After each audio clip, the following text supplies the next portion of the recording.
Hey there, it's John Chen, and it's finally here. If you don't mind, we're going to check out this gallery. Everybody, thank you for coming to the Engaging Virtual Meeting Conference 3.0. So many people online. Again, my name is John Chen. I'll be your host. I am the author of a little book. Let me just do a quick little intro here. For those who don't know me, many of you, thank you so much for those who do.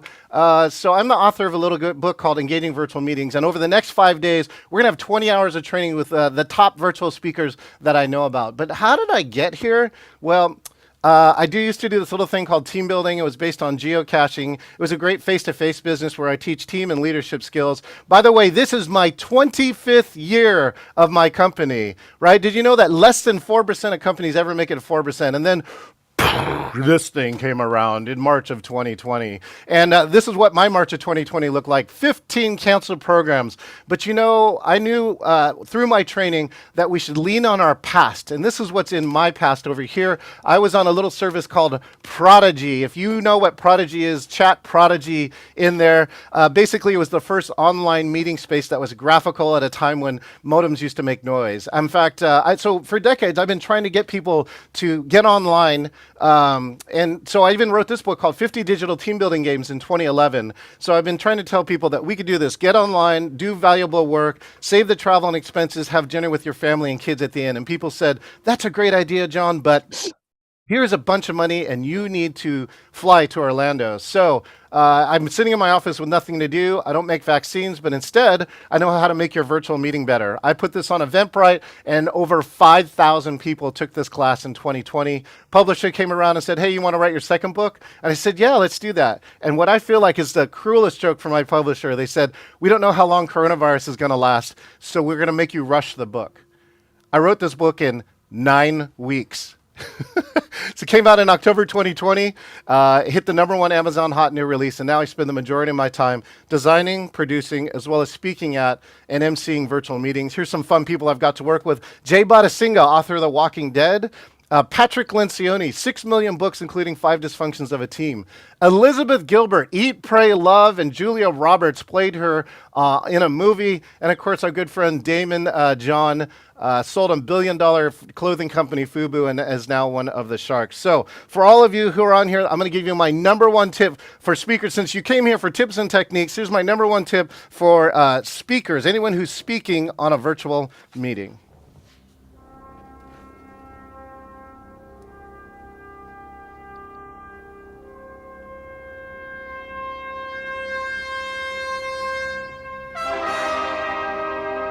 That's right. Stand up. I love there's some people in our audience who are standing up now too. Thank you.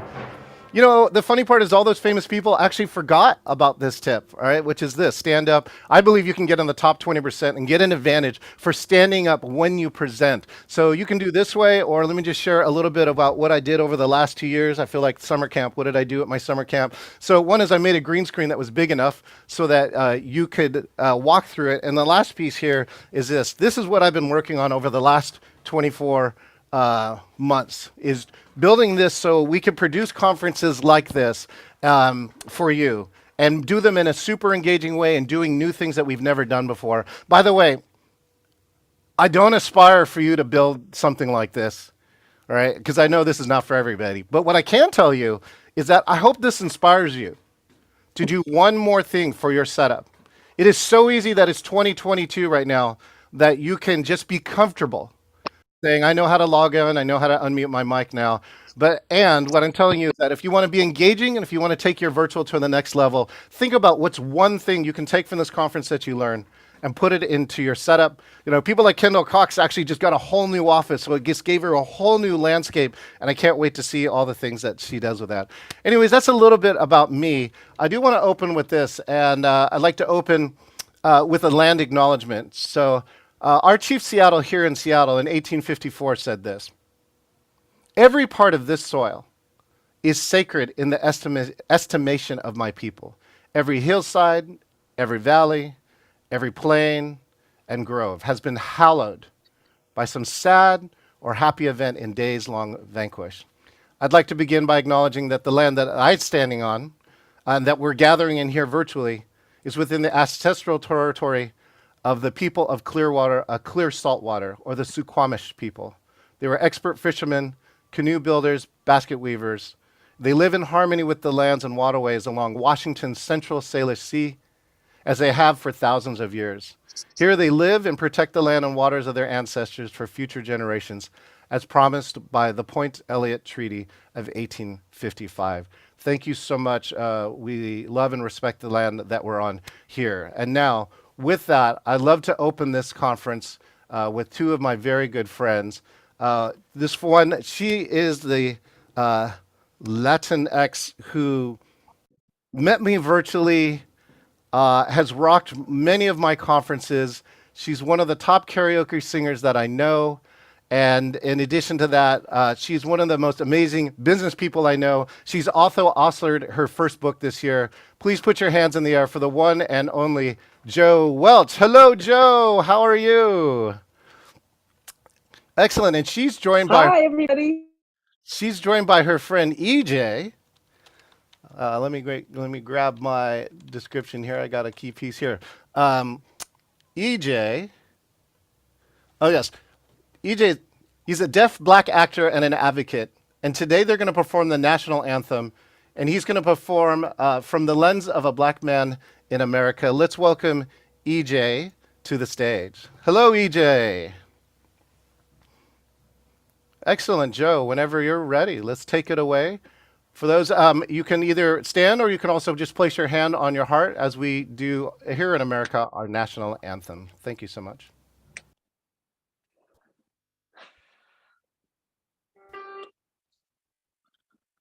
Oh, say, can you see by the dawn's early light what so proudly we hailed at the twilight's last gleaming, whose broad stripes and bright stars through the perilous fight all the ramparts we watched were so gallantly streaming, and the rockets' red glare, the bombs bursting in air, gave proof through the night that our flag was still there. Oh, say does that star-spangled banner yet wave o'er the land of the free and the home of the brave.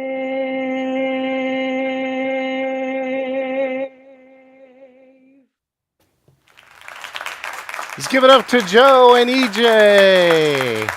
Thank you so much, Jo. Thank you, EJ. By the way, Jo actually performed that at a major league baseball park recently. Jo, which park was that? The both of us actually performed it at Fenway Park on September 4th. And we were in front of 32,000 people, and I believe the Red Sox won that day. It is an honor to get to be able to perform with EJ, and we're hoping that if other people have conferences or anything that you think about us, because we would love to be a part of your experience. John, thank you for the opportunity to share this today. Thank you so much, Jo. And I believe EJ saying thank you. There's two parts here, right? This is applause, and of course, this is thank you. Is that correct? Thank you. Yes, excellent. Thank you again, And Jo. EJ saying that is correct. Thank you, EJ. Appreciate it. All right, coming up here too, this is one of the things that we look to do here on virtual, which is how can we create magic inside of virtual? Let's see. Oh, wait, one more second here. So we're working on creating virtual in here. And this gentleman has been with me for all three conferences. We've become good friends over the years. He's found a way to really do something magical during his time here during COVID, and he's been a big advocate for the book. Let's welcome, put your hands together for the one and only Jeff Evans, virtual magician. I see mind freak like, what's up, man?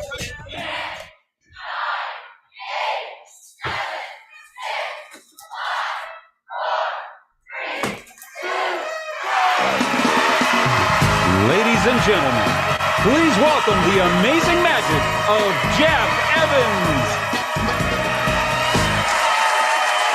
Hey, good morning, everyone. Since I had to reboot my computer, just kind of give me one of these if you can hear my audio okay. Yeah. All right, great. Hey, thanks for being here. This is going to be an interactive program. I'll also be going over how I use OBS, which is a special free program that you can use to add video like you just saw to your programs, bring up graphics, do cool transitions, use multiple cameras. So if you have any questions about any of the technology I'm using, just put it in the chat box and I'll definitely be going over some of that. But this is also going to be a magical experience. So if everyone would put down your mouse and hold out your hands in front of you and copy me. And if you do what I do, something strange will happen. Point your thumbs towards the ground. Perfect. And then loop your hands over and clasp your hands together. So basically you're holding your own hands. And if your thumbs are pointing towards the ground, like I look out and I see them automatically, that's good. It means we're synchronized. And then copy me. Try and point your thumbs to one side, whichever way is easier. Point them to one side. Good. You might be able to go all the way sideways. If you're super flexible, maybe you can point your thumbs towards the ceiling. All right, who's with me? Who's with me? Wait a minute, hold on. This is a joke. I only do that because I have two left hands.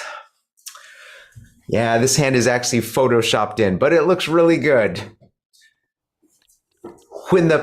Shortly after the pandemic started, I was using OBS and a couple of my performer friends said, hey, how are you making your shows look a little bit fancier than just using Zoom? And I put together this next video and I want to share the video with you. And then once I do the video, if you have any questions, like I say, put it in the chat box and I'll answer them. So this is kind of an introduction to OBS if you're not familiar with it.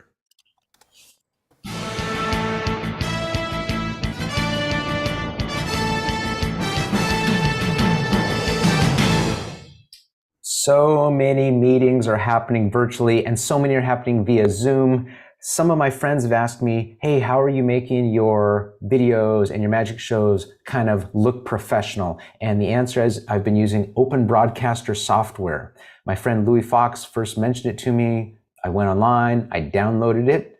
It's free, obsproject.com. And I want to give you kind of a brief overview of what it is, what the features are. And then if you're interested, you can go online and there's tons of tutorials. This is not a how-to. It's just, hey, these are some of the things you can do with it.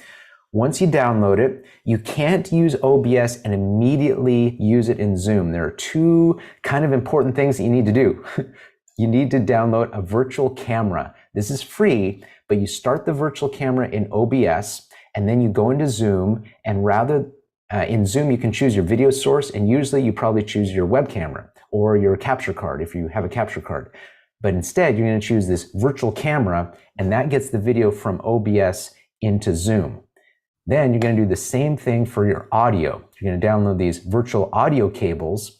Same thing in Zoom, rather than choosing your microphone or your web camera or your computer audio for the sound, you're going to choose this virtual audio cable, and that gets the sound from OBS into Zoom. Couple other things you're going to want for a more professional video setup, and that is you're going to want to use a nice camera like this. You're going to need a video capture card, most likely, to get the HDMI signal from your camera into your computer. The HDMI cable coming out of your camera is not recognized as a web camera to your computer, so that's why you need this capture card. Fortunately, the prices have come way down. When I bought my capture card that I installed in my computer, it was like $150. Now you can buy them for $20. I don't know if it's the same quality or not. Also, make sure that your camera is supported. Sometimes cameras, like I've got a video camera, that when I try and use it, it says standby or recording, or it shows the battery level on it. So it's not very good for a web camera. So do some research before you buy a camera. Another thing that I'm using, because I'm using multiple cameras, when I do my shows, I have an overhead camera, I've got a main camera. Sometimes I use a third camera if I'm doing more of a stand-up show. And in that case, I've got a switcher. In fact, I'm going to show you what my video setup looks like. This is the switcher, and I can switch between this camera and my overhead camera just by clicking a button here. I also have a large monitor so that I can have OBS full screen and Zoom full screen when I'm doing that. Or if you're not broadcasting to Zoom, you might be broadcasting to Facebook Live or YouTube Live or Twitch or whatever. And that's another nice thing. Once you've learned how to use OBS, you can stream to other platforms. This would be a great time. I'm going to switch over and show you what the OBS software looks like. When you open OBS, it's going to look something like this. You're just going to see big black screens. You're going to be making scenes and then adding sources to the scenes. So for instance, when I click on Sony Cam, my main camera shows up. That's because as the source, I chose the video, the HDMI capture card, which is right here. Now, other sources might be text, like this, right here. It could be graphics overlaid. In that case, this image 4, those are my graphics. Here in the sources, if I click the little eyeball, I can make those invisible if I want. I can also click and drag those anywhere I want on the screen. I can grab the handles and resize them. So it's really slick and pretty easy to use. Video. A lot of times people ask, how do you integrate recorded video with live video? And with OBS, it's super simple. When I click on this button, it's going to play video.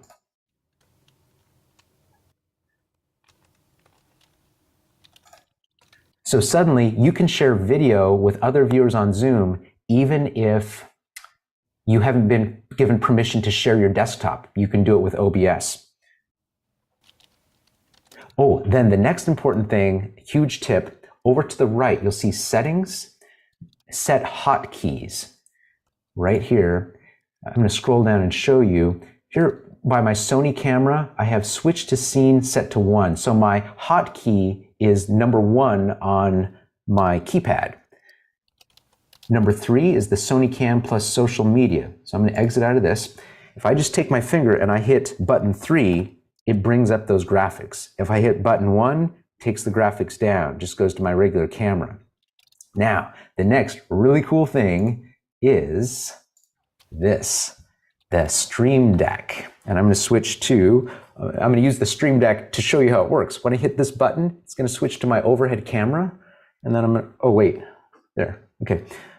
This is what it looks like. Basically, these are all hotkeys, but they're user selectable, and I can name it exactly what it does. So for instance, if I wanted to play a video file, I just touch this. Or if I want to do, let's go back to the overhead camera. If I wanted to play a sound effect, I can go to this page and I hit this.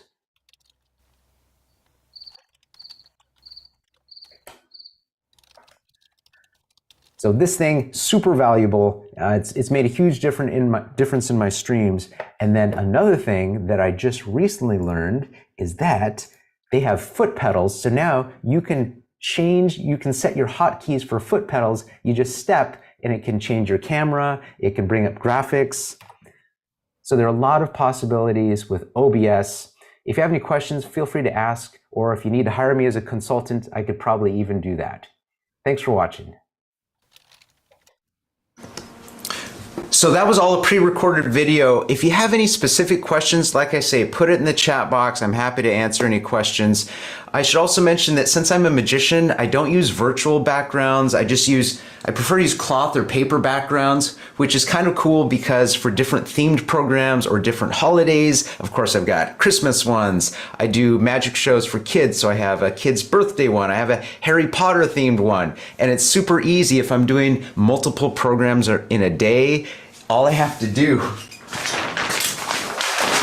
is literally just pull it down and then have the next one set up ready to go.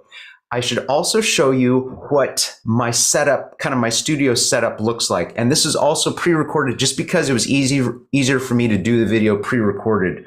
But here's what I'm actually seeing. Here's the backstage view of what I'm actually seeing. And pay close attention to this device, which is actually a teleprompter. So my video card has two outputs, and one output goes to the teleprompter and the other one goes to my main monitor. And by just putting the Zoom box into the teleprompter's monitor, then I'm able to look directly at you, the audience, and yet I'm looking directly into the camera. So there's a video camera directly behind the teleprompter screen. This is the way I'm able to have multiple backdrops. I have metal closet rods that are creating kind of a grid along the ceiling. It's just a cloth or fabric backdrop attached by magnets. So when I pull on it easily drops down. And most of the time I'm doing shows, I'm actually just projecting, I just use colored lights that I can change the color of the lights onto a gray background, and it creates kind of a nice effect. I've got different rolls of the paper, so if I wanted to have a white background or a chroma key green background, which I don't actually use chroma key colors because as a magician, I don't want people to think that I'm using video special effects rather than, I want them to think that what they're seeing is real video, not manipulated video. However, sometimes I've used the chroma key, like when I'm doing video projects and I just want to have a cool virtual background. There are a couple of magic tricks that I do in my virtual show that I actually can't do in my real show because there are some video tricks, and I'm going to perform this for you and then I'm going to expose it. I'm going to expose it just like the Masked Magician. I don't know if you remember, like 20 years ago when I was getting started in magic, there was a guy, a magician, who would put on a mask because magicians are not supposed to reveal the secrets. So he would don this mask that looked something kind of like this. And then he would perform a big illusion, and then he would reveal how it was done, which is exactly what I'm going to do. But just to kind of set the stage, check out this video of the Masked Magician. Suddenly the ball begins to rise. The magical spell is causing the ball to float beneath the scarf. Okay, how did the magician make the shiny ball seem to float beneath that magic cloth? You know there's a secret, and this one is simpler than you might imagine. Crazy, right? So now I'm going to perform a trick and reveal the secret behind it. It's the floating rope trick. So check it out. Already the magic is beginning. No, there's no like wires inside of the rope, and yet it's apparently defying gravity. It floats a little higher. And to prove that there are no wires, no magnets or trickery, I will place the ring entirely around the rope, and it remains floating. Sometimes it floats a little bit higher. Sometimes it floats closer towards the ceiling and higher and higher. And sometimes when I snap my fingers, the rope flies up and sticks on the ceiling. Sometimes I take the ring and I snap my fingers and the ring flies up and it sticks on the ceiling too. Wait a minute. Wait, you guys, that's not the ceiling. That's the floor. I'm upside down.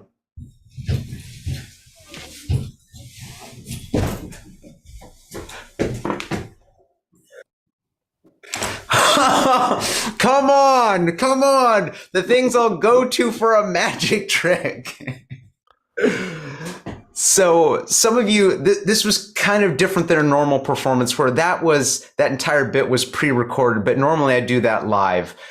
I just wanted to show you a couple things in my studio, and my cameras are fixed in place here. I don't usually move them around.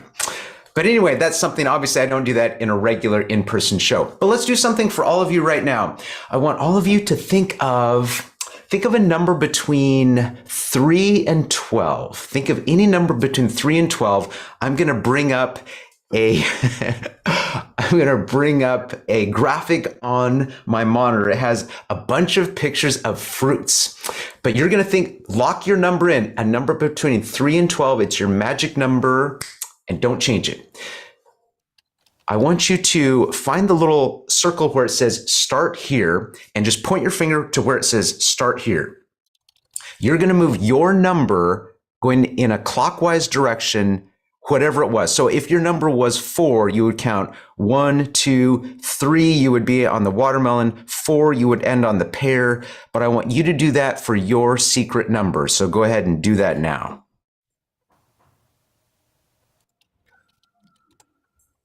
Perfect. So right now you are all pointing at some sort of a fruit. Now we could stop right there, but let's make it even a little more random. This time I want you to move counterclockwise, but use your same secret number. So whatever number you used the first time, use that same number, but move counterclockwise and do it now.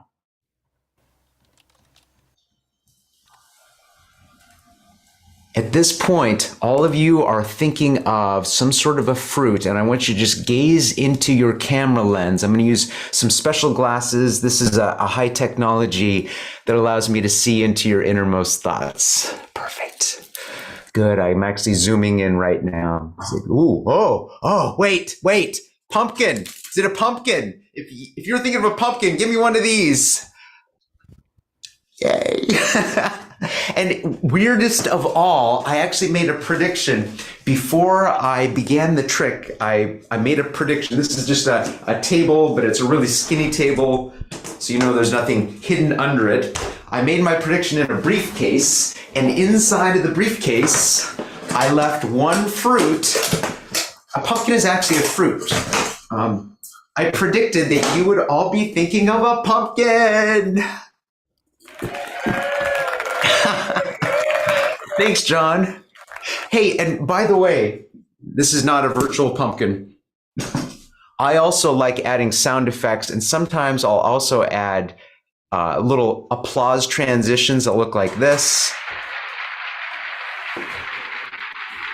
And I'm able to do it seamlessly. I'm also able, I don't know if you noticed a moment ago when I zoomed in a little bit on my camera, I'm able to do this without even reaching for my Stream Deck. Although I could, it's programmed into the Stream Deck, but these are the foot switches. They're USB foot switches, and they're pretty cheap. I think they're like 25 bucks. And each one of these pedals triggers something different. Like if I want to be able to see what people are putting in the chat box, it brings it up, and I'm able to look at my monitor. So I'm still looking at you, but I can also see what people are writing, which is very cool. And then one of these are also programmed for different scenes. So you can have this do anything you want. And I've got 2 of them. So one of them I use for changing. I've got 2 cameras that I'm using. I've got one, which is kind of a top-down camera for doing magic, and the other one, which is a forward-facing camera. But in one of the scenes, I set it so that I've zoomed in a little bit. So this is the same camera, but I've just digitally zoomed in. So it's the same camera. I've only got 2 cameras. I'm going to see if there's any questions I need to answer. How did that come out of the flat briefcase? Well, of course, I can't reveal any secrets. Let's do another magic trick. I showed you something that I have on my table, and it's a little container of money. I've got some money in this, but I also have this. This is a magician's wallet. Oh, I am going to need someone to interact with me on this. John, if you want to pick someone who you think would be fun to have help out. All right, if you want to help out, raise your hand. Oh my gosh. Okay. Kirsten Rourke is the first contestant. Thank you so much. Kirsten, how are you doing, Kirsten? Good. Good. Hi. Good. Where are you calling in from? Central Massachusetts. Massachusetts. Wow. Nice. I'm going to change my view here so I can. Do you know what this is or used to be? It's a little contraption. Oh, the top of a coin purse. Yes, exactly. It's a magician's wallet, and I carry small things like coins, of course, and a few other items. This is a 50-cent piece. I also have a bunch of coins, miscellaneous American coins in this container. I'm going to switch to this top-down view. I think it'll be easier for you to see the coins. So I've got some quarters, I've got pennies, dimes, nickels, the 50-cent piece, and a bunch of other coins. What I would like you to do is take a wild guess how much you think all this money adds up to. I don't want you actually trying to count the money. Just use your intuition, take a wild guess. How much do you think the coins are? I'll give you a hint. It's less than $10. $6.75. Oh my God. Whoa. Did you say $6.75? Yes. That's crazy. Oh, wait. Well, it's correct. It's $6.75, except for one thing. I've been calling these coins, but these are not actually coins. They're it's just a picture of coins.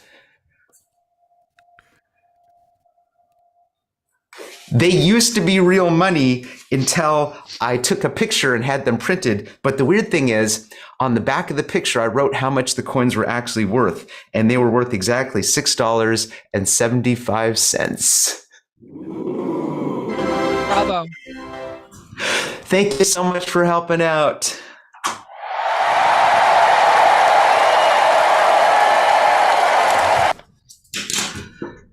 So that's an example of how I'm using OBS in a lot of ways. I'm using multiple overhead. I'm using both of the cameras. I'm doing a little bit of something secret that works really well on video, but doesn't work as well in real life. And I'm able to do a small trick with coins for an infinite number of people thanks to the power of video. So that's an example of how virtual magic is really cool. Ooh, let's do another trick. All magicians do card tricks, and I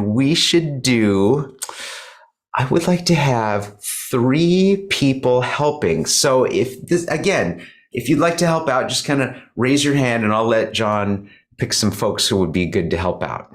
Is Erin raising her hand or rubbing her eye? I can't tell. Okay, we're going to take Mary Ann Cunningham. We got Randy in the house. And our third person is Steph. Hey, Steph, how you doing?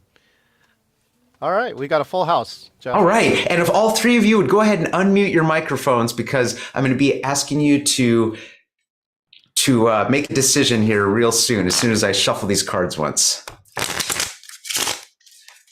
I have a pack of cards. I just shuffled them once, and these are regular cards. Sometimes later people wonder, well, are those marked cards? And I assure you, these cards are not marked at all. Okay, they are marked, but not in secret ways on the back. So just a regular pack of cards. I'm going to make a prediction for all 3 of you. But first, Mary, I would like you to think of a suit. So clubs, hearts, spades, or diamonds. Don't say it out yet. Just think of a suit, clubs, hearts, spades, or diamonds. And Steph, if you would think of a low value card. Oh, wait a minute. Hold on. No, okay, we're going to have to, let me make a prediction real quick.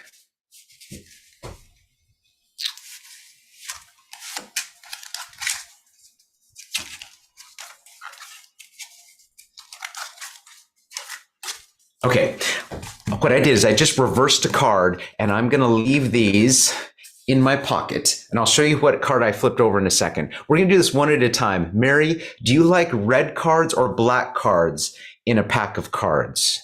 Red.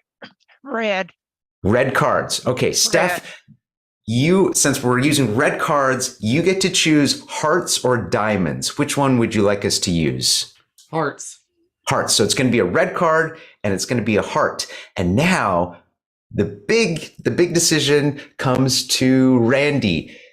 Hearts could be the ace of hearts, 2, 3, 4, 5, 6, 7, 8, 9, 10, Jack, Queen, or King of Hearts.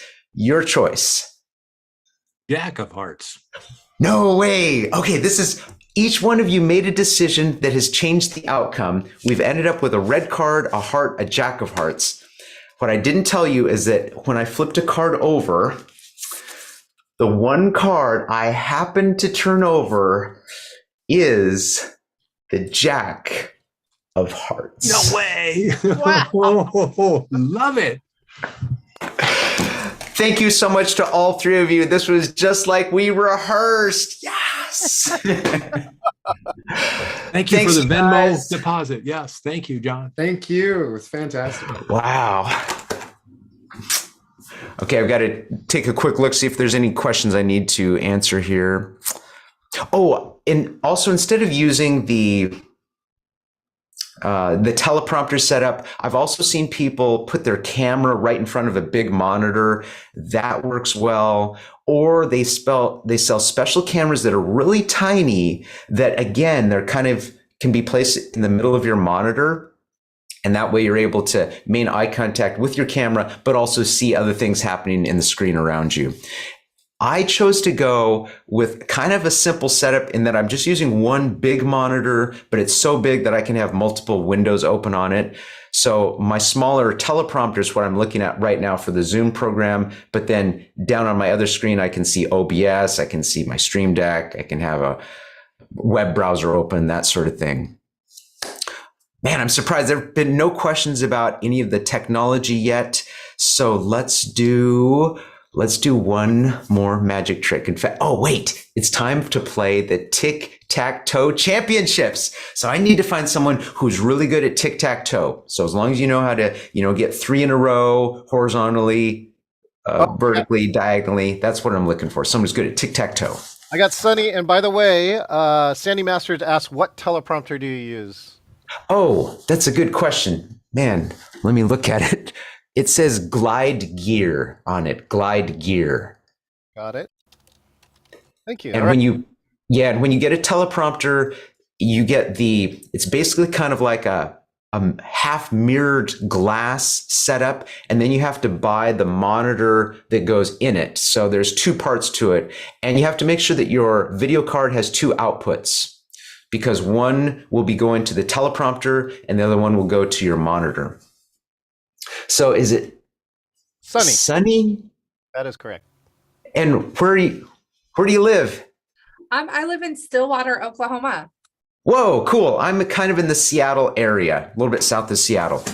So you know how to play tic-tac-toe, right? Yes. I've got a tic-tac-toe board. Let me grab it. And I also have a prediction. I'm going to put the prediction right by my pumpkin. I can see it. Just lean it up right there.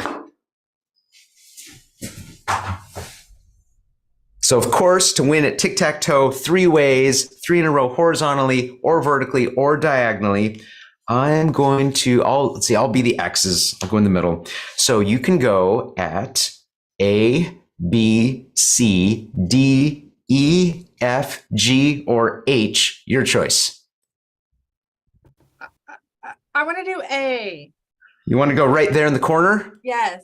Oh, that tells me that you are good at tic-tac-toe, because that is the same technique that was used in the championships in 1979 in Switzerland. So this tells me a lot about you. Good tactics. So in order to counter that, I have to use the South African defense, which would be going right there. Okay, so C.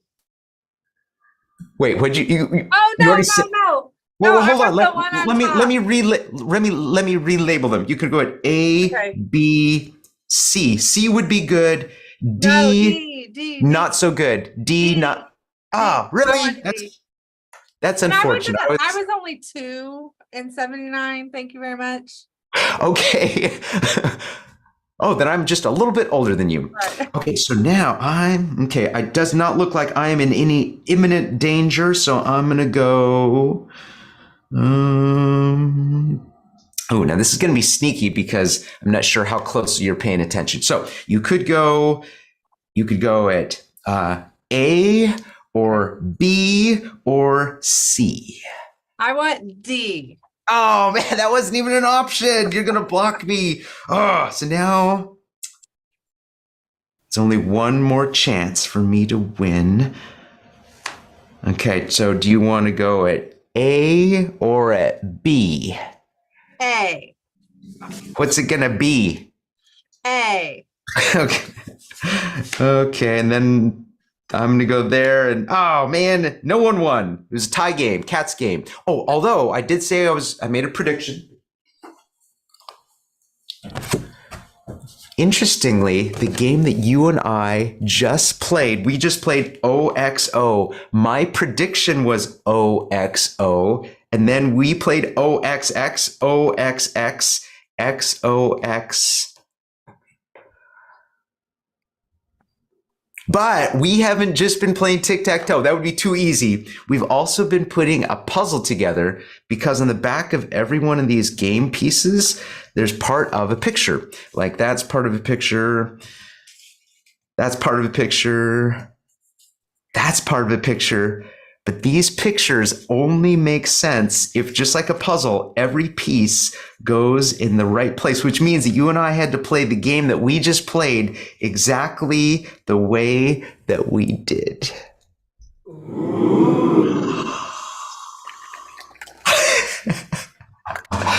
Hey, thank you so much for playing along, you guys. That is the end of the magic portion of the show. Thanks, you guys. Let's give it up to Jeff Evans.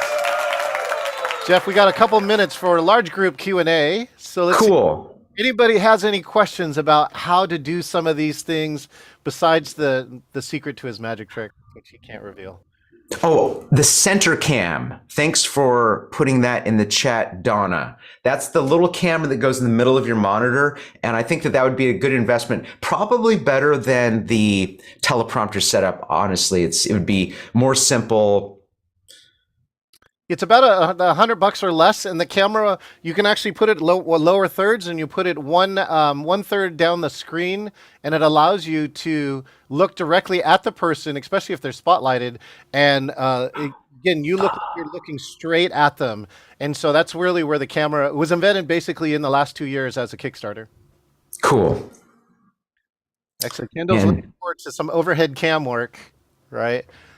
Having a table to your side or having some area of your desk where you can have the camera centered on. By the way, I have one too, although I use mine to share what I fill all my stuff with on here. So like these are things that are always available to me. This is what I decided to put on my desk all the time. So yeah, I have different stuff on my desk. John, you don't have one of these sitting on your desk? I have a Mad Hatter hat in the other room. We actually have a laundry hamper with 3 containers that has a variety of hats and other costumes for virtual. That's awesome. So Joe asked, will you guys share the list of cool stuff? Well, I can definitely give you my list of equipment. I'm not sure if Jeff has one too. And Yvonne Wood asked, what's the brand of the mini cam that goes on the monitor screen? Oh yeah, again, it's the center cam is its own brand. They came out as a Kickstarter. And again, Donna has the chat above if you want to rechat. Marlene Walker, it was magical. How do you add type or text as you are talking? Okay, so I actually pre-recorded a couple of those video segments. So when you saw me giving the tour of my studio, that was recorded earlier. So I was just looking at the chat box and typing replies. Yeah, so that's another great way to do that is if you have an interactive part, while you play a video, you know that you can be interacting. But these are some of the ways that we can add text, or like this. Here, I put this picture here. I cut it out from my book, and I use it as my quote-unquote lower third, or basically a way to just my name tag. And that, yeah, again, you can see here, I can put it on virtually every screen. And so that's the power of using open broadcast software or other softwares like it. You know, you can also just make your virtual backgrounds in Zoom. That's what I did originally, is that if you know how to edit pictures or edit video, you can make your own and then you can actually use it to present. I like adding graphics like this and then just reaching up and grabbing them. Wow, that was impressive. It was. I just came up with that on the fly. Good, Jeff. Kristen asked, or someone asked about my overhead camera. So what I do is, again, I can't, because it's fixed, I can't show you what it is, but on the wall of my room, I attach some, it's kind of like pipes that come out and then they come over and I can mount anything to it. And it's really flexible because then to that pipe, I'm able to mount a camera to it and then I can adjust it.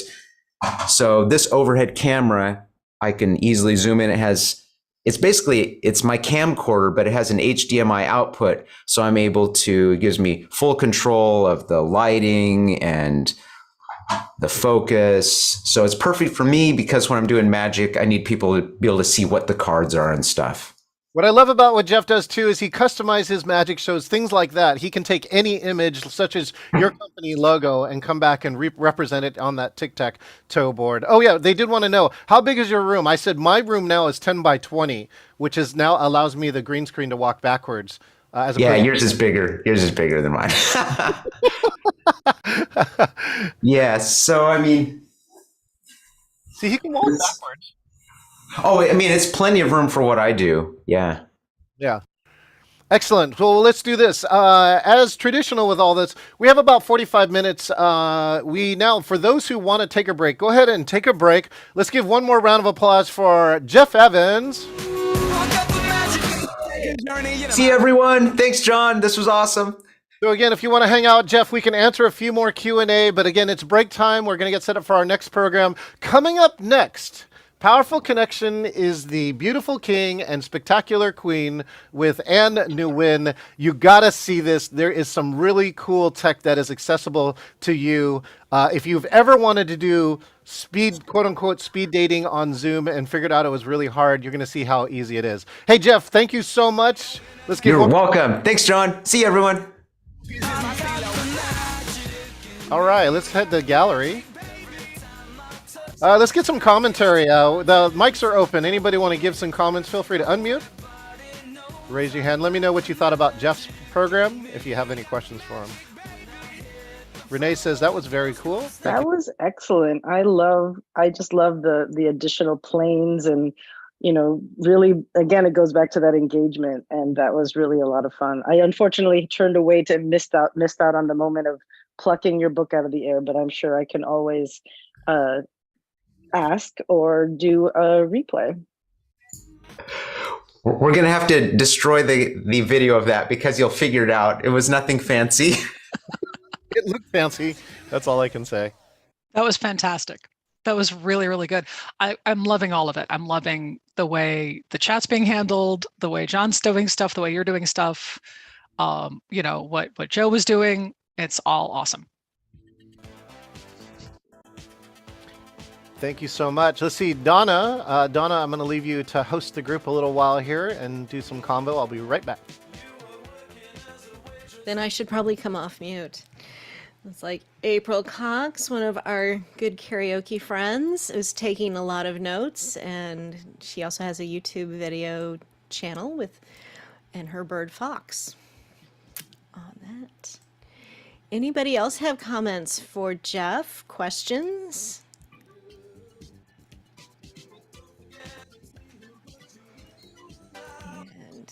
Hey, Jeff, I'll actually extend an invitation. There's several of us who are part of the virtual karaoke. And on those Saturday evenings, what we do is people take their turn and you can tell a story, you can sing a song. And if you're feeling like you want to try out some magic on us, I'm pretty confident that we would love to have you. So just so you know, there is, for anybody actually that is interested in there is, and I see in the chat, someone's asking how to join, and I'm sure that the wonderful and amazing Donna will put the link in there. We do have a Facebook page that's for that karaoke. It is free, and I know that you guys don't know me, but I believe that everybody deserves karaoke and should enjoy karaoke, and so that is just a great way. Even if you don't want to sing a song, you can come be an audience. You can absolutely participate in any way that you want. Over 100 episodes. Shots all since March of 2020. Ho, ho, ho.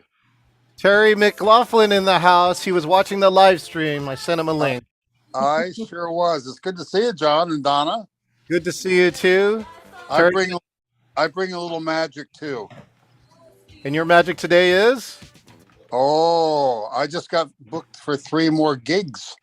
That I'll be at a daycare in Snoqualmie on the 10th of December, and then I'll be there for 2 sessions actually, and then I'm also in Bremerton, time to be determined, for a State Patrol family's Christmas party. And I'm also at a care home in the north end of Tacoma, just starting.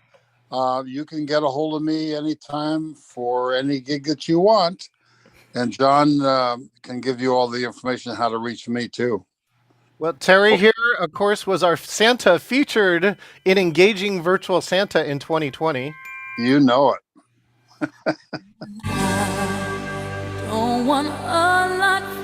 And Terry is also famous because he was the Santa, again with our good friend Dave Vaught, who was a cookie, who we reverse Zoom bomb, a Zoom bomber. Oh, that was exciting. We had, they tried to Zoom bomb us. We brought them in, removed their ability to unmute their mic, and Terry proceeded to tell them, dressed up as Santa, what a bad child he was. It was the moment of 2020 for sure. Oh, you know it. That was fun. I would pay you to do that for school systems. Oh. We're higher. And we're that good. Yes, Kristen, we have also blasted Zoom bombers with Teletubbies. And I'm trying to... Oh, Baby Shark, for sure. Baby Shark. Oh, my. But have you done the hamster? No. Dancing hamster. What's the hamster? Dancing hamster. Look it up on YouTube. Well, have someone else look it up on YouTube. It'll be stuck in your head forever. It's an earworm, people. It is. Thank you so much. All right, we're about 7 minutes away from our next guest. Any other comments about this morning so far? Again, I know some of those, OBS is a very technical thing. I understand it's not for everybody, but I did want to show Jeff does magic, and part of what you want to do on virtual is like figure out what magic you want to do. I picked up OBS myself over the past 2 years, and actually we think we have one of our guests here. Let's see, Daida, are you here? I'm here. Hi everyone. Daida actually is nominated for one of the Engaging Virtual Meeting Awards because her and her coworker Crystal mastered OBS and ran their own award show virtually. Well, yes, with a ton of support from John, but we did it last year. I actually have a recording, so I could share that. It was awesome, and I hope we're gonna do that again this year. It just shows that it is learnable, just like everything here. You just decide what level you want to be at. Lots of our program in these first 2 days too is really centered on how can you make your virtual meetings better with no additional tech. We are going to show a tech thing on the next piece, but there are many sessions again today and tomorrow. Today's really focused on is trying to get everyone connected together. So again, good to see Kimberly here from the Silicon Valley, who I actually had dinner at her real house. Kimberly's somebody you want to watch. She's going to be a speaker, I believe, in 2023. 2023. Hi, Kimberly. She's got the woohoo. She's doing some amazing programs there for sure.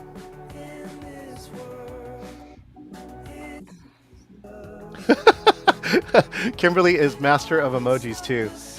I saw Miriam in here earlier too. Like, there are some people here who use of emojis blows me away. Like, I really need to up my game. Kendall Cox, this is Harry Styles, and the song is As It Was.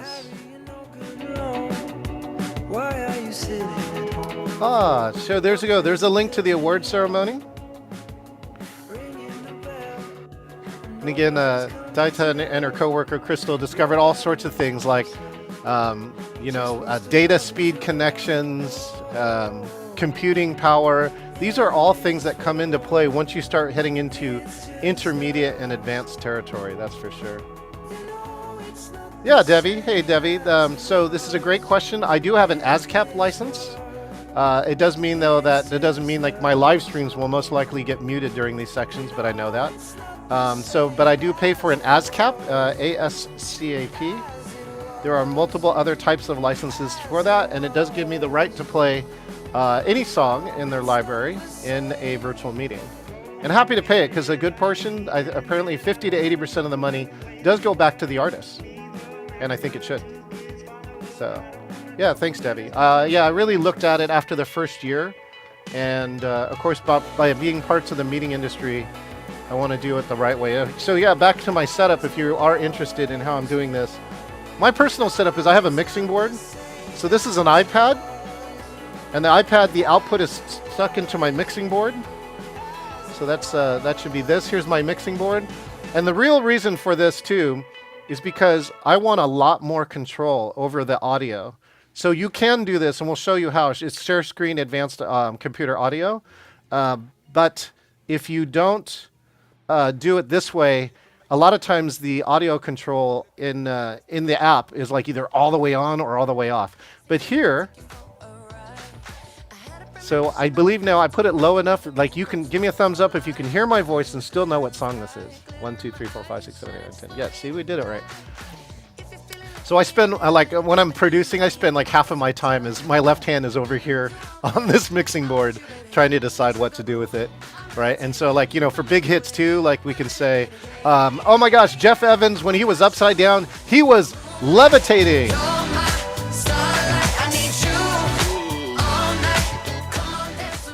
You know, the power of music to me is one of the most powerful things, which is that Terry knows this too. He's actually a barbershop singer. And That's right. The power of music is like, I can play 3 or 4 notes of a popular song, and it can very easily change your state, right? And so that's why I really look forward to that. By the way, we have a playlist, too, for today's program. The whole conference. Every year, one of the features that I'd have is that I develop a playlist. And then I give it back to you. And again, the research says that if I do this, we can discover, you'll remember more. You'll associate certain songs. Like now you should associate the song Magic by B.O.B. to Jeff Evans. And so forth and so on. Yeah, so for me, Jeff asked me a great question too. The mic I'm using now is a wireless mic so I can walk around. And so the second part is that it's a Countryman. So it's a Sennheiser body pack. So it is wireless so I can move around. Then this is a Countryman. And the Countryman, again, I was an audio engineer prior to this as a kind of a side hobby. My dad owns a recording studio, even though he's a doctor. So I grew up around mics and stuff. The Countryman is one of the top wireless mics. And here's the other key reason. It's this far from me all the time. And so no matter if I turn my head left or right, it sounds exactly the same. And so that's why I prefer this mic over all the other ones. Now, I do have one other mic. Let's see if I can bring it down. Now, again, it's wired, but it gets in the way. But I can do things like... This is John Chen here at KEVM, playing all the hits in the pandemic.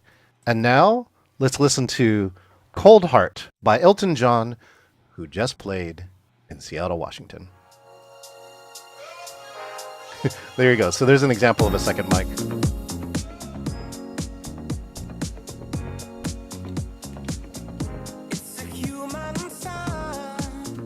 John, you've also got the video for Santa arriving too, if you know where to find that one. And he's singing Santa Claus is coming to town, and then this special mic click, speaking of that, actually it's the click of the locking the sleigh. That was one of Santa's favorites.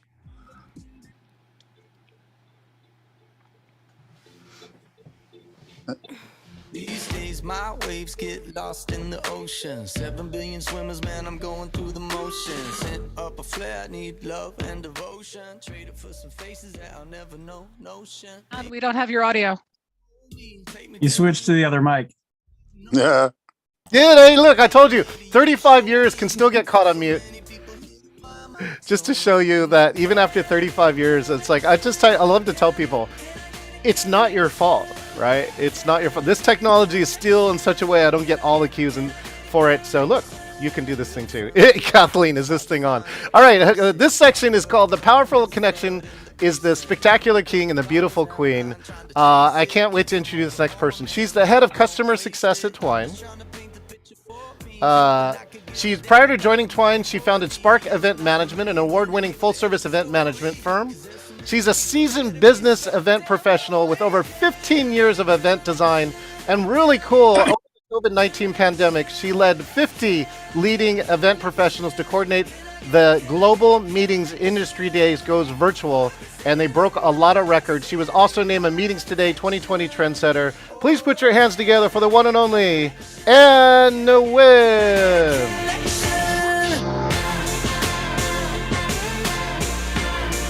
This song is called Connection by One Republic. I didn't even know One Republic did a song called One Connection. Hey, Ann, how you doing? Good. How are you? How are you? It's live. It's lively in here. We're trying to rock it out here for sure. Yeah, so tell us a little bit more about yourself, Ann, if you don't mind. Yeah, I feel totally technically inept to be here. I've been here for about half an hour just listening, and I don't have any tech advice in terms of equipment and gear, but we're going to shift a little bit and talk maybe about the human side of connecting and how we do this online. I, as John said, work at a company called Twine. You're going to get to see Twine live in action, but we're all about creating online connection that's meant to recreate the serendipity of running into someone at, like the hotel lobby bar or in the elevator, at a coffee break, all the places where you likely, if you think back, have had some awesome conversations with people that you weren't planning to meet. So we've been really hyper-focused on solving that problem over the past 2 years. It's not an easy one, and we'll get into some of the reasons as to why connecting online can be so difficult. But yeah, that's what I'm doing. It layers on top of, as John mentioned, a career in event planning and design. So similar to probably lots of folks here, where pre-pandemic I was trucking along in my event planning business up here in Canada, and have had an interesting 2 years as we sort of recalibrate and figure out where this industry is gonna land. So I'm excited to be here. John's always got great music. I just found out about a karaoke group. We might just do that instead of this next session. I love karaoke. So whoever said it was I believe that everyone deserves karaoke is my new mantra. So You know what my saying though is then though, Ann? What is it? My karaoke saying is, I replace talent with theatrics. Yeah, we call it passion. I think it's passion. That's all you need at karaoke. You don't need talent. So we have a question here. So why don't you describe the experience? I'm going to put up the question that everyone's going to have. Why don't you just go through the experience before we launch it? Sound good, Ann? Yeah, this sounds great. So in a session where we're going to talk about connecting, I'm going to do very little talking off the get-go. And John is going to fire up our app. And the first iteration of this is we don't need you to do anything. You're about to see our app automatically move people through rounds of speed networking. And what I want you to talk about when you're in your breakout room is, what is the best virtual networking event you've been to, likely in the last 2 years? Why? And what's the worst virtual networking event you've been to, and why? And so John's going to launch us all into 3 rounds of 3-minute sort of speed dating, speed friending, I call it. That's a little bit more PC maybe.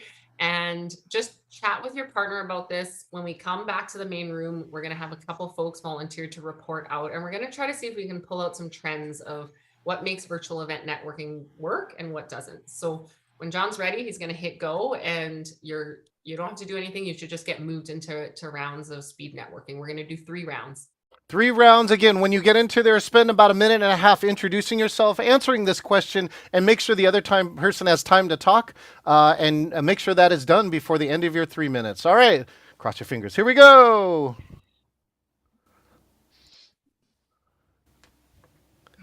I can't Let's continue with connection. They are starting. Everybody is moving. Matchmaking is moving. Twine is assigning. Almost done moving. A lot of people to move, John. Pretty good number here. Yeah. Are we even, or is someone gonna get left with you? Here we go. I believe 2.5 minutes. Now people are starting to disappear. I love it's like Star Trek, right? Oh my gosh, there goes everybody. Now they only have 2 minutes left on the timer, Ann. But will it go faster then after it initially sets? Oh, and of course, Ann will actually have to come back herself.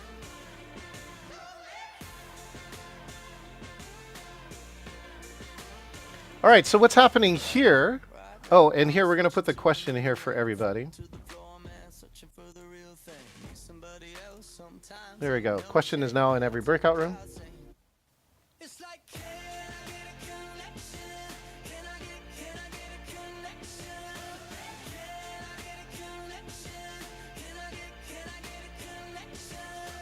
Hi, Miriam. Welcome back. You can come hang out with me for a minute. Yes, I guess my partner just left me.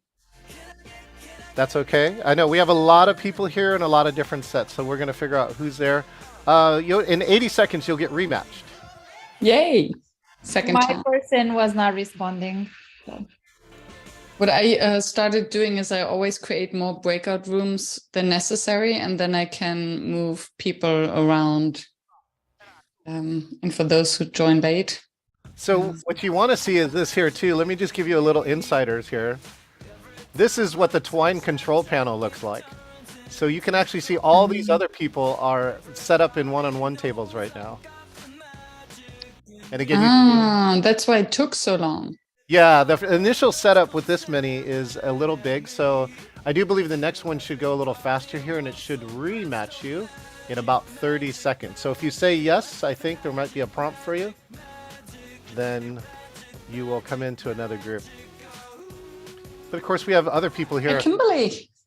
Hi, Miriam. Nice to see you. See you. It's been a while. Oh my gosh. Yeah, I always follow what you're doing. You've sent out so many great emails. I hope you join us on Wednesday to fall in love. Oh, really? I've seen this session. Kimberly, I think you're going to love it. I can't wait to see the results from it. Okay, let's see. 3, 2, 1. Let's see if some new matching starts. Second round. Yeah, Again, my person didn't show up. They're all reshuffling now.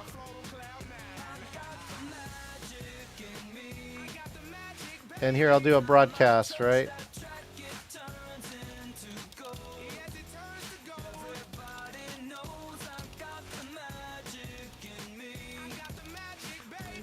Hi, Miss Roberta.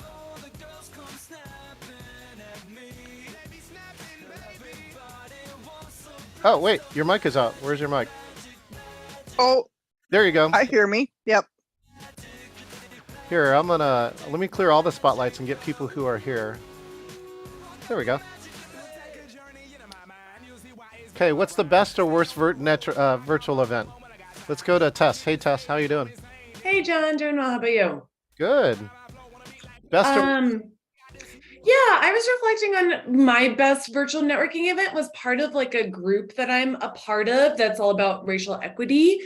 And they're just some of the most amazing women I've like ever met in my entire life. And so I was just realizing like there's that piece around having something in common and like a very intentionally kind of curated group of people that is really rad. And I think worst in general, I mean, I do a lot of my consulting companies called transformative gatherings. So I feel like I have very high expectations for gatherings, both virtual and in person. And I think when there's not a lot of instruction around what's going on, it's just like, go into this thing and do a thing. And it's like, what, who, where, what are we doing? That is some of the worst. And so, yeah, that's what comes to mind. Thank you, Tess. Welcome, Tyler. Tyler Paris is in the house.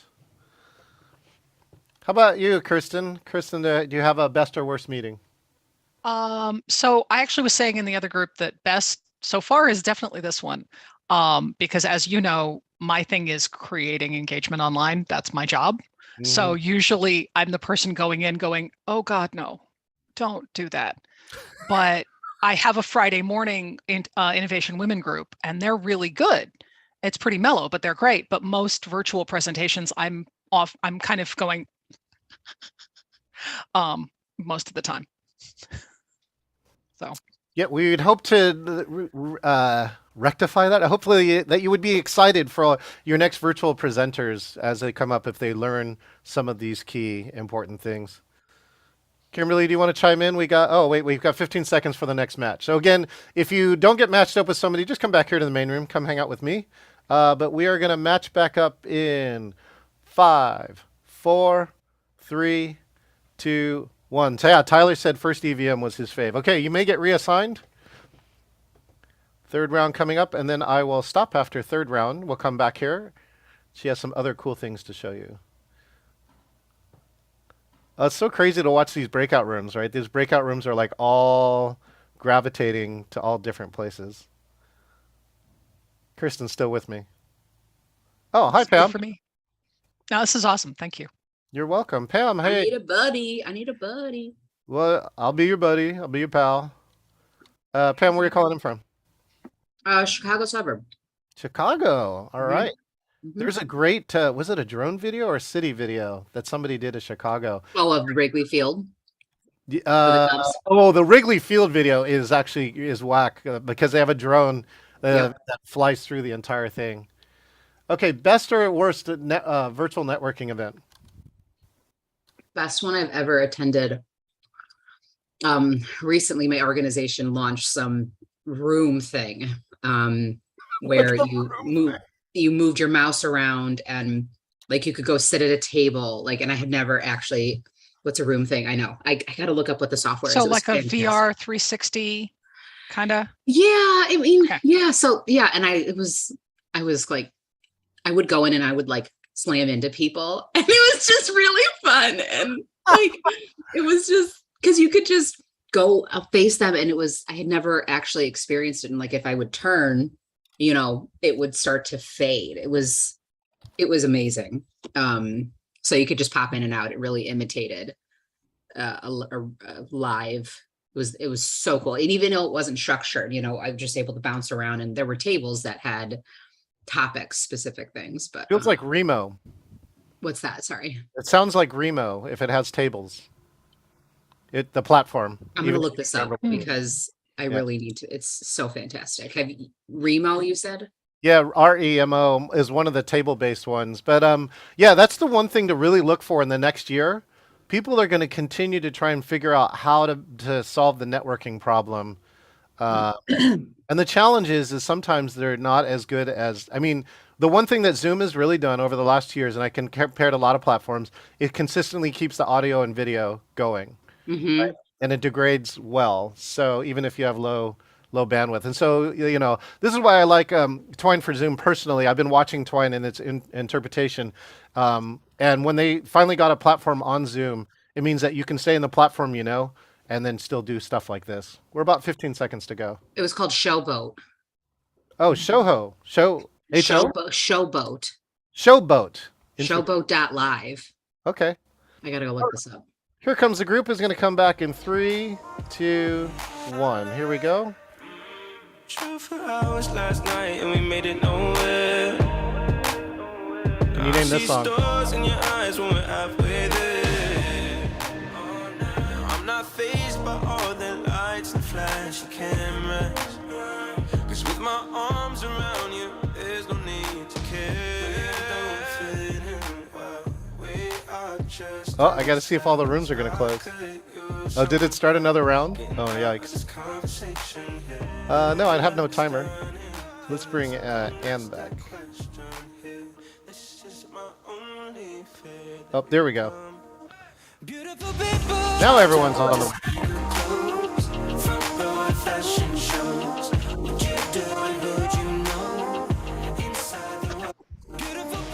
All right.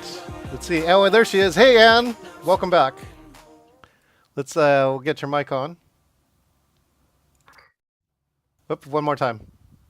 Do we have everyone back? We got everybody back.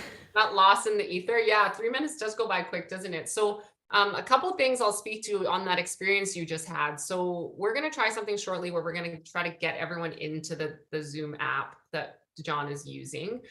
What we just did there was our shuffle speed networking. So you don't have to download anything. You don't have to be in the app, but what you don't get is all the context. So I got a lot of comments in my rooms about it's really jarring at the end of 3 minutes to just get pulled and not know what's happening. But we're going to talk a little bit about that. John's going to show a couple of other modes, but I want to do a little bit of reporting out. I had some really great conversations with people and some common themes, but let's, John, however you've been doing, like volunteers to report back on the best virtual networking event you've been to and why, and the worst virtual networking event you've been to and why, or something you heard in one of your conversations too.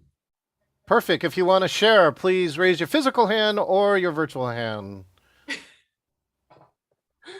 Let's go. I got Kirsten. Kirsten's with us. Hi, Kirsten Rauch. Go ahead. Hi. So the worst one is I do Zoom producing for some companies, and there is a trainer who is a lovely human being, but he gets angry when people don't respond to him and don't respond in the chat, and he doesn't realize the degree to which he gets pissy. So he's actually going, any questions?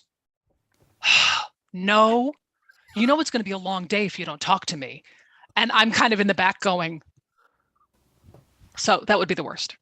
And that's such a good example. One of the things, we talk about is when we try to replicate in-person dynamics online, sometimes they don't translate, right? So that type of comment in a room could be perceived as like dry, sarcastic humor, or it's sort of blunt, but in person, there's like a buffer. And sometimes when we try to take things that happen in person and totally recreate them online, they fall really flat. So I think that's a really good example of being cognizant that we're in a different environment when we're connecting with people virtually. We don't have the benefit of the smile and the eye contact and that kind of stuff that can make comments like that a little bit less jarring. So that's a great example. What about someone who has like a best experience? Best networking. Oh, right next to there, we got all the Ks. We got the other Kristen and Kirsten. Hi. So recently I joined this group of women. It's called Women Rocking Business, and all of their events are so engaging. I think one of the good things is that I thought was cool is they have the co-hosts. So they were able to kind of keep things rolling. They also ask a lot to participate in the chat. Drop this in the chat. They talk to you, and you're able to feel like you're actually right there. So yeah, Women Rocking Business, it was great. Nice. Anyone else have a good or bad? We got Joe Welch. Go ahead, Joe. Yeah, I talked to Joe. Hey there. Yeah, so one of my favorites is a group called Twisted Networking. Javanya Allen out of Rhode Island. She's an introvert. And so she not only wrote the book on being an introvert and navigating through this field, but also created Twisted Networking, which is virtual, and it's very structured and concise, and you really walk out of there with something. I wanted to add to the ones that don't work is for me, when they're unstructured, when the people who you're in rooms with take all the air out of the room, and then all of a sudden you're sent back and you feel like you haven't talked to anybody. And I will do a plug for captions. Because as you guys already saw, I partner with a huge deaf community, and I feel like it's a big oversight when we don't think about how to get that in place, just so that not just deaf folks, hard of hearing, elderly, but also those second language users and people who are at work who might not be able to listen at volume. That's just another little tidbit to throw into the mix. Yeah, Joe had a really good point in our conversation. I loved how she said it. Online networking makes sure that the entry is fair. So if you think about in-person networking, where you walk into a room and there's already like different types of hierarchies that have happened, whether I've been there before, if I'm on the board, if I know people, virtual network kind of takes that away. So that's I really like that insight from her, was that the entry is fair when we're talking about virtual networking, and we can use that as designers to our advantage. That's awesome. Okay, so we're going to get into some discussions, John and I here. So we have some questions that we're going to talk about, and then we're going to try to get some technology working to prove some of these points. So John, do you want to hop to the next section? Yes, and then let me do the invite, right, to everybody? We can try that right now. We have a couple questions we can talk through, and then yeah, we can definitely try the app invite. Okay, sending an invite to everybody. Yeah, so what you should be seeing is a prompt for to open Twine for Zoom, and just see if you can do it. It's not a big deal if you can't. John and I are going to go through some questions, and then we'll try to use the app to curate some of these conversations. Here we go. And now we got your questions up, Ann. No, not yet. Our questions. Oh, our questions. That's right. Sorry, we have three other questions. That's right. Okay. Rehearsing on the fly here. Let's see. Oh, okay, great. 3 questions, of course. So, Ann, what are the biggest mistakes planners, since you've been a planner here in the community, what are the biggest mistakes planners make when they're designing for connection online? There's so many to make. Yeah, and if you have insights, feel free to put up your hand and contribute to this. But I'll start with a few. It's great that I haven't heard a lot of this here, but oftentimes what planners that come to us or that we've worked with do is they really focus on the technology. They've gone and Googled and searched engagement and networking online, and they find us through our SEO, and they want to jump right into what our tech does. And I always recommend to them that the technology is really secondhand to first focusing on the design of your event. Why do you want attendees to connect? And what do you want them to talk about when they do connect? And then there's a whole slew of technology out there that can support it. And you can design something as simple as, using the breakout rooms in Zoom, all the way to really advanced technology that can do AI matching and all of that stuff. But really don't fixate so much on the technology before you know why you want people to connect, what you want them to talk about. The other thing that I've already mentioned is they try to recreate in-person experiences online. So we're used to going into a ballroom and it just being a free-for-all, right? And humans are so conditioned to be kind of comfortable in that situation. It still can be uncomfortable, but who's ever attended these virtual networking hours that popped up early in the pandemic, where it was just 50 people sitting in a Zoom with your drink and we take turns talking about your favorite type of car? And it's so painful. There's no connection happening there. And we're just trying to recreate the idea of sort of floating around a room, which is really hard to do virtually, right? So I think the idea of designing something completely unique to being online has to be front of mind when you do that. And then there's so many ways to leverage technology once you have all those design pieces in place to make things less awkward. So we really believe in structure, which we've heard. So giving people something to talk about when they're in a room with a stranger, a virtual room, and fixing the time. So knowing that I'm only going to be in this room for 5 minutes, 6 minutes, 3 minutes, whatever it might be, because online networking can be awkward. And I think if we all just acknowledge that fact and design around it versus trying to avoid it, then we can put structures and guardrails in place to make it less so, right? We can guide the conversation. We can curate specific groups where they have reason to be in a room talking together, which we're going to try in a bit. But those are some of the things I see off the top of my head. John, I don't know. I'm sure you see all sorts of things in terms of what mistakes people make when they try to do online networking and why it has such a bad rap. The key here is, to me, there's a lot of it in the group too. Facilitators, right? Facilitators, the base of the word is to make easier. And sometimes I think what people do, it's kind of like the example we're saying of the other person who gets a little, angry if people don't talk. If you don't start curating the connections somehow, then you can destroy all your psychological safety and people don't want to say anything. And it's not really networking. If one person's just up there talking and they're like, ask a question, what's your favorite car? Oh, nobody answered. All right, I'm going to move on to the next question. They miss that opportunity. The inverse of that has actually been our happy hours. So in our happy hours, we have no agenda. We actually have no structure, right? We have no agenda. We never live stream, almost never record. And through facilitation, what we've been able to do was get the highest level of psychological safety because people felt safe sharing. Remember back in March of 2020 when everything was happening all at once? people were willing to talk about it, right, in this group. And in fact, the group actually demanded I run it twice a week because they said they couldn't wait to dump all this stuff that was happening this week about getting hired, fired, or getting exposed or something else like that. So anyways, those are the things that I think about. I'm really excited too because I got to meet one of my idols, she's the creator of a group called Daybreaker. And I read her book called Belong about community building. What's the role of connection as you see it as it relates to community building? Yeah, I think that's a really good segue based on what you talked about, right? Like what we're seeing a lot of is the idea of smaller, really micro niche communities where people feel like they belong and they feel safe.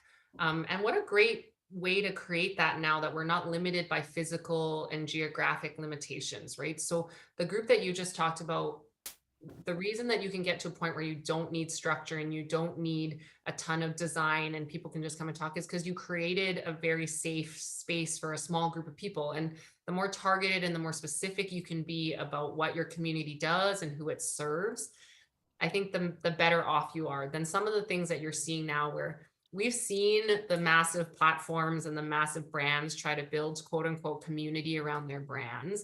And really what it is just like a giant database of people that have used their platform to attend an event. That's not really a community, right? Like a community is where you go and you want to help the people that are part of it and you want to seek help from them and you feel safe asking for that. And what we're seeing is more and more smaller niche communities form around a very specific vision or a specific mandate that people can either buy into or they don't. And you get to a point where if you don't sort of align with this, then that's okay. It's just not the community for you. So we're seeing a lot of that. We're seeing technology being used to pull those communities together globally now.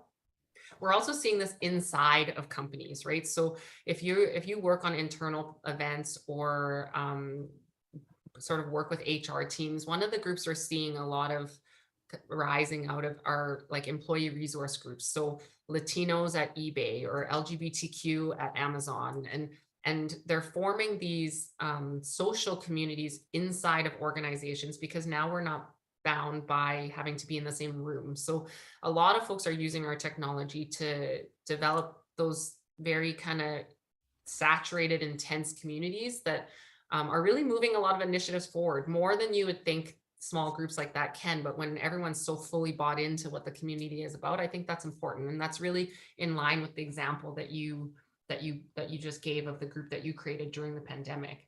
And the last thing I'll say is they leverage technology to be able to vet and identify if the folks should be in the room, right? And we're going to try to do that with some of our matchmaking technology later, but those are the things I'm kind of seeing on the tech side of how virtual connecting has enabled building of communities that you could only do with the people that lived near you pre-pandemic, right? So I think that's exciting to think about the communities you can be part of, that you don't have to live anywhere near these people. We have Amsterdam, the Netherlands, Germany in the house today. That's not easy, right? And so Miss Roberta asked the easy question. Does Twine work with Microsoft Teams? I believe the answer is no. Is that right? It's never no, John. It's never no. Not yet. I'm sorry. It's not yet, right? Yeah, no, it doesn't integrate into Teams the same way it does integrate into Zoom. It's on the roadmap for sure.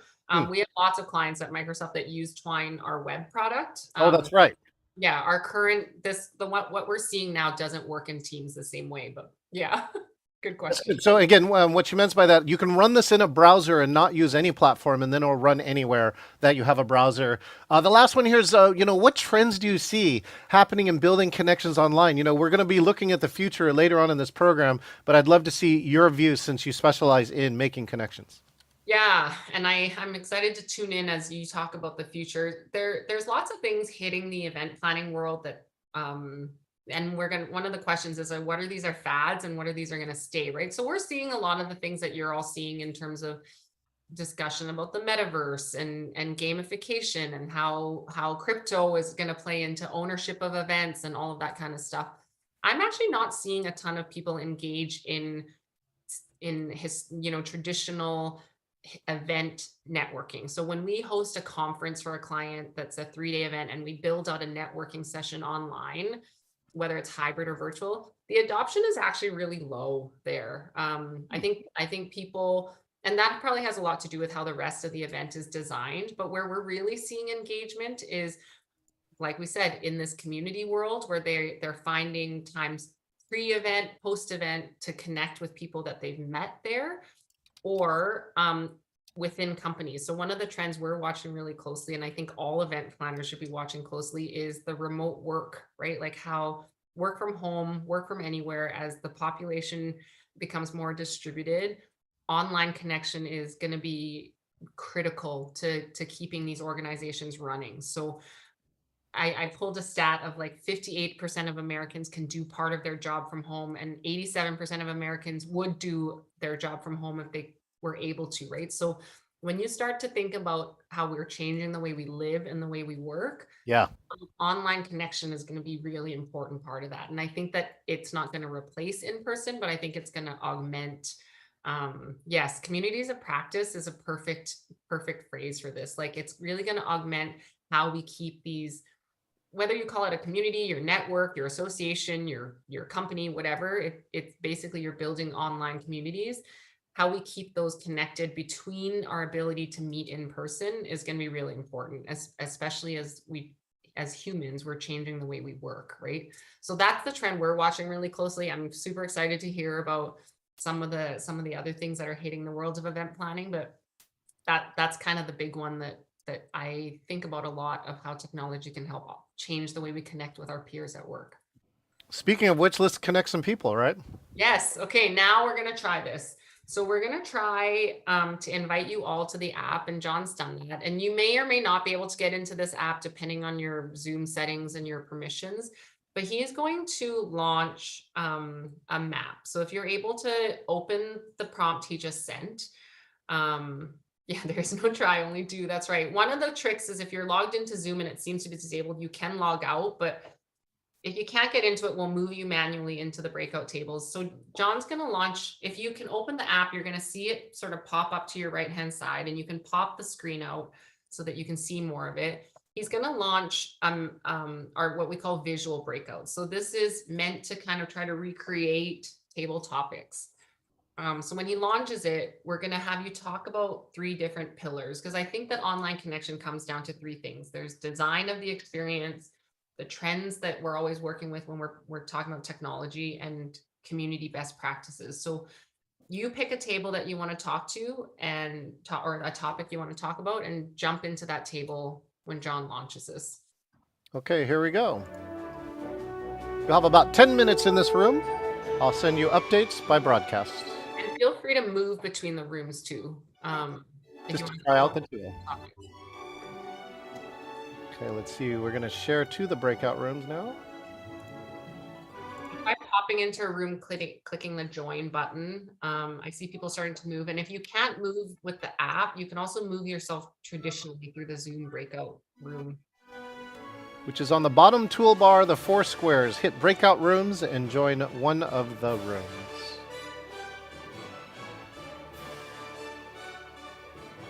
All right, we've got 6 or 7 people who have moved.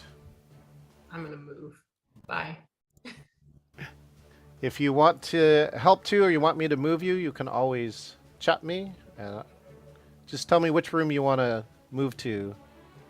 I think I'm confused. No, not that I think I'm confused. I know I'm confused. I see 2 things happening, or I heard the word breakout room.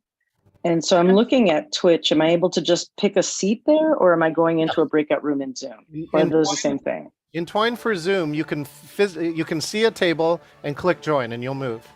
And if that doesn't work, you can fall back onto Zoom's breakout rooms. And there are 6 rooms: Design 1, Design 2, Community 1, 2, Trends 1, 2, and you could just join one of those.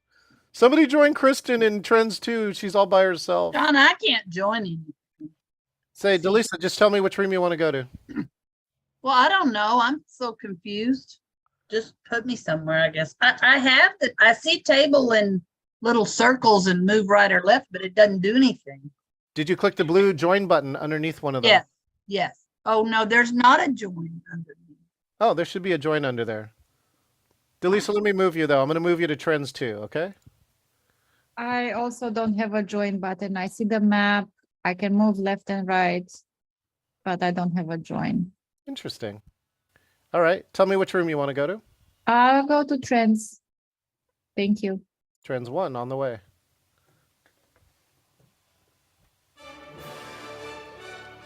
Veronica or Mirjam, need help? I'm here for you. Veronica, feel free to unmute if you need help. Unmute. Try to do what? Go to a room? Yeah. Okay. You want to just give me a room name and I'll move you there. Okay. Design, community, or trends? Give me design. Design. Here you go.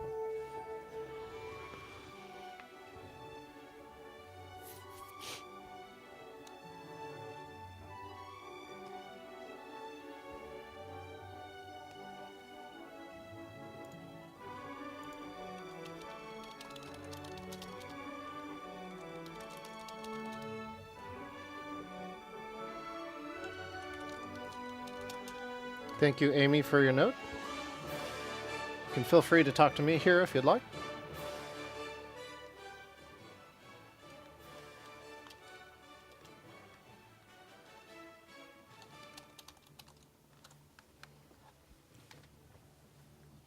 Okay, let's see. Who else is left here in my room? Oh, welcome, Ella. And hello, Yvonne. So good to see you here.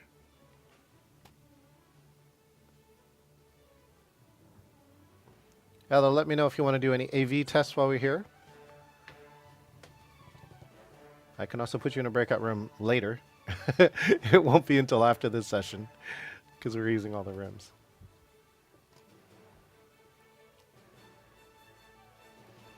So again, what other people are seeing here, just so that those are the questions. This is what I just wanted to show for the group. This is what I'm seeing on my side. These are the tables. And now you can see different people. So you have a much different representation than Zoom's usual breakout rooms. And this is more where you might like get to that table reference where you feel like you want to sit down here at the table. We can actually control the table sizes and the times, other things like that here. These are the 3 questions that they are considering. What is one new design idea you have seen at a virtual networking event? Design. You know, one of the things that we really do is, again, I think one of the design ideas was to have no agenda. But again, I also think that turning off live streaming and recording, which again, we're doing for this conference, allows people to feel more safe. You know, there's times when recording might be useful, but there's also times when it's not, and people feel more likely to share inside of that in the networking piece. Trends. What technology trends do you see sticking and which are fads? Well, obviously, I think virtual meetings in general is a trend that I still see sticking. I still think that I'll be curious to see where hybrid goes, because hybrid is the next step. I know a lot of people are talking about it. It might be so difficult that it might be a fad. It might die. Not sure around that. April, you want to chat with me? I'm mastering a few questions. Outside of virtual events, how can technology help communities connect? Outside of virtual events? I mean, there's the discussion boards and all the other ways that we connect. So Slack and some of these other things are important. I find that things like Facebook Messenger really are important too, where I can initiate a call. I think those things are also important. Let's see, we're going to give a timer mark here for our group. So we're about 3 minutes to go.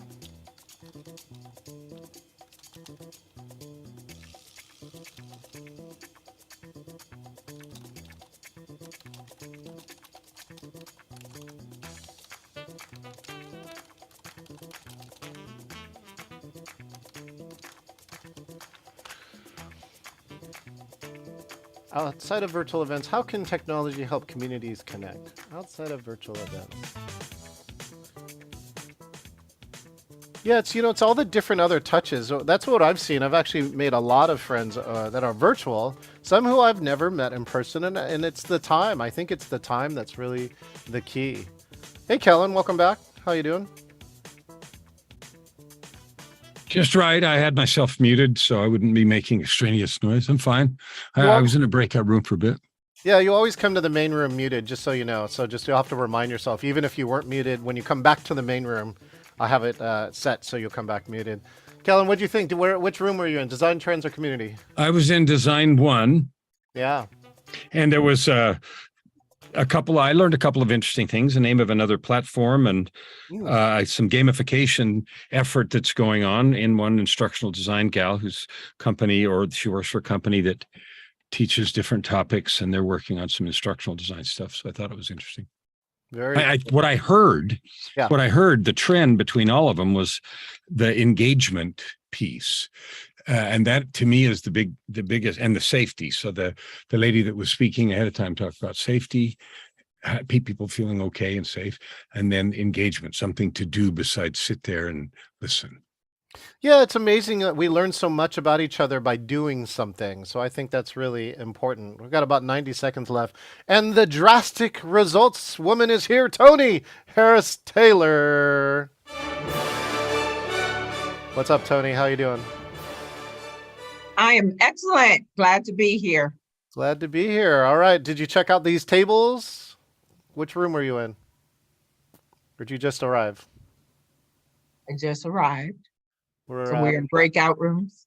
Yeah, we're discussing 3 questions. Design trends or community, right? Do you have an answer for any one of these questions? Like design, you do a lot of networking events, speaking of which, right? I'd love to hear what's new, one idea that you see working around virtual networking. Well, the idea I teach, which is don't leave the call without appointments. Being very specific of inviting people to get on your calendar in private chat. Hey, I heard your introduction. I'd love to get to know you more. Here's my link. Schedule an appointment. And I leave every virtual call. Don't be surprised if y'all get that link, by the way. I leave every virtual call with appointments, not no saving the chat you ain't gonna do nothing with. So what's your name? You have a name for it, Tony. What is it? Show up? What is it? Show up, be up, follow up to blow up. Thank you so much. All right, Amy, I'm going to bring everybody back. Here we go. Oh, I think I need lipstick for this crew. Amy, any comments as we come back? Oh, I was just going to add, you mentioned, the technology and some of that. The problem that we have is I do training, is making sure that people can get to these new technologies, if it's a platform or like Twine, to help support that virtual piece. That's where we see a lot of challenges.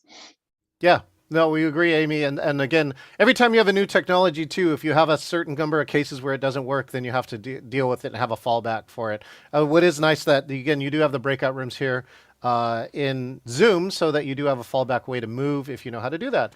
Anne, do we have? Welcome back. We interrupted someone in a really interesting thought, but that's okay.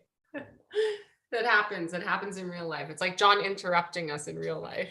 What else is new? That's right. You got to try and get their attention back from all the table talk. That's right. Yeah, exactly. That's the equivalent. You don't have to worry about someone having to walk around with like a cowbell online, right? They can just push and pull people back. Okay, so with the last few minutes that I have, I want to just touch on one point of, we've talked a little bit about how online connection is different than in person. We've talked about some of the ways you can design things and mistakes.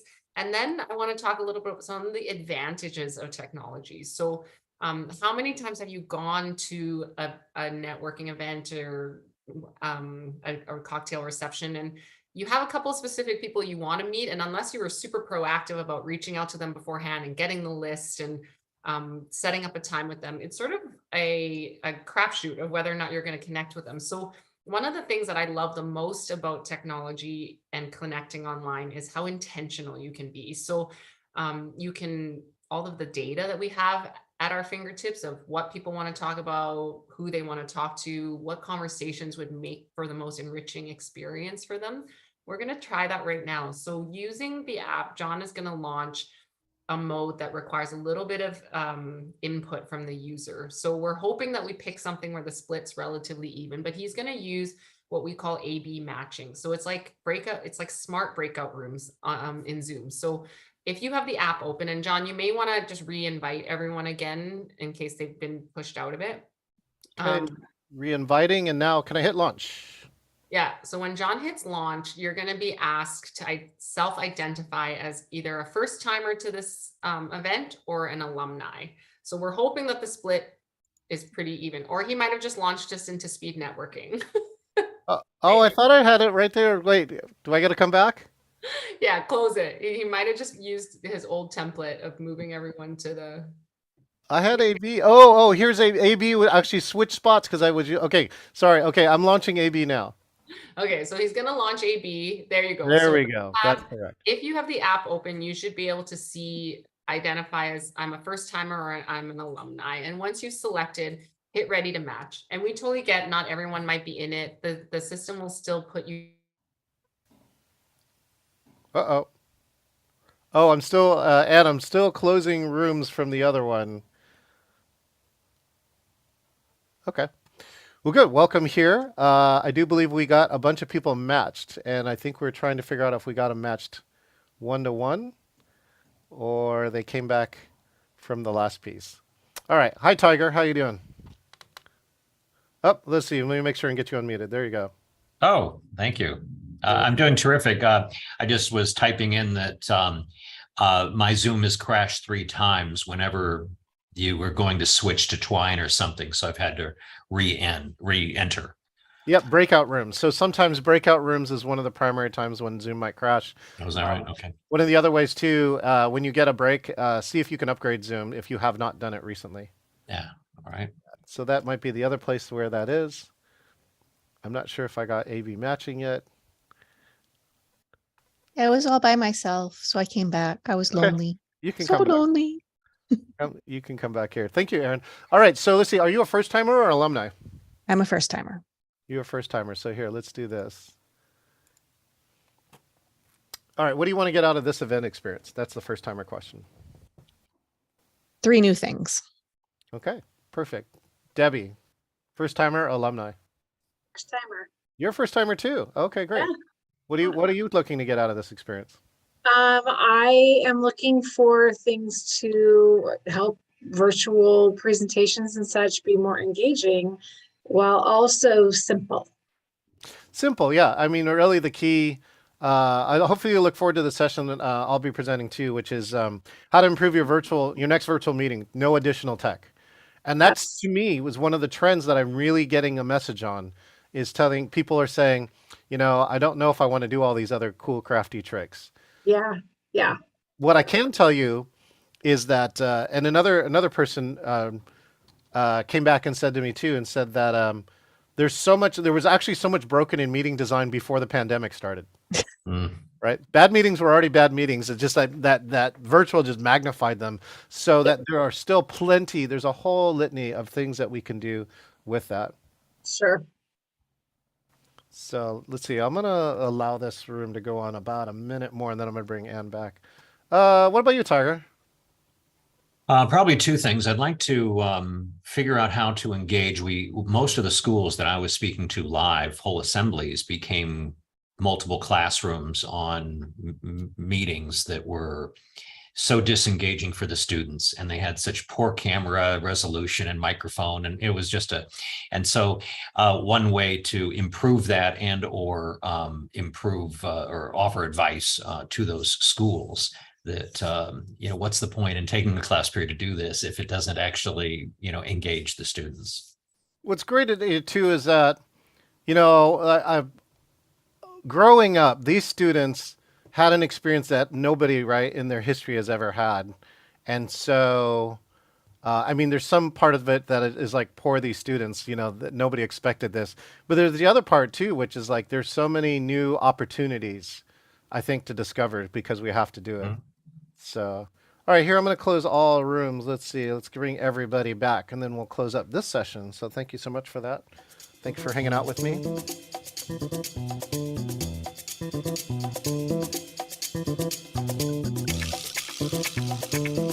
All right, let's see. I think we got everybody. All right, welcome back, Anne. Thanks. I don't know. I feel like you might have launched us before I was finished, but hopefully people got into some conversations. We got a few of the conversations in there, and we're very close to the end of our time. But what the key here of what Anne is doing with Twine is that you can self-designate first-timer and alumni, and what it's going to try and do is match a first-timer with an alumni. So for those of you who do something like a hosted buyer program, you have buyers and sellers. You can tell the system to only match buyers and sellers. You can also tell it to do strict matching, or it can do loose matching to take the extra people and have them still network. And these are all hard problems. Like if you've ever tried to do it in Zoom, what you had to do was like load a table into Zoom for the breakout rooms, run the breakout room, stop the breakout room, reload another map that you pre-made, and then you have to deal with all the people who didn't show up. And so there's a multitude, I think, of problems that were like this before this. And also I tried to do another version of this, and which was to put people into speed networking, then try and jump people to rooms, but I was moving them. And you always jump somebody in the middle of a sentence. And then it's like, you freeze and then you're on to the next thing. So it wasn't smooth. It was very awkward. But I can tell you that I got to use Twine at a conference for Notified, where one of our good friends had her company bought by Notified, and Twine was invited there. And I was like, I don't know, I want to go to this networking thing, but I was like, it's Anne's program, I'm going to support her. So I go and do their third meeting. I get the CEO of the company. Yeah. And not only did I get the CEO of the company, I got a meeting after that, which he goes, hey, I'm interested in what you're doing, right? Make sure and connect with me. And I actually got a meeting with his team and his staff. And so that's where I think the value of virtual networking is. So with that, Anne, we got just a couple minutes to close up and give our group a short break. But do you have any of your final questions, or do you want any final comments from your audience? Yeah, no final questions or comments from me. Just thank you for having me. I'm going to drop a link into the chat if you want to find out more about the app. I'll also put my contact info in there if you want to reach out and we can chat further. I know there's some questions about how the app works, and what I did was I let John run the app for me today, which was exciting but nerve-wracking for me. So if you want to chat more about it, I'd be happy to. I'm always looking at how to solve online connection. I think that it's going to be a very important part of our future. Like I said, how people work, how people meet. So it's a problem we're constantly looking at. Love the insights from this group. So thanks for having me, John. Thank you. Let's give a round of applause. Hold on, I'm actually going to I'm going to get the gallery up. Let's give some applause to Anne. Thank you so much. All right, we got about a 7-minute break. If you want to chat with Anne, you can also ask her any questions while she'll be here for a few more minutes. Feel free to private chat her.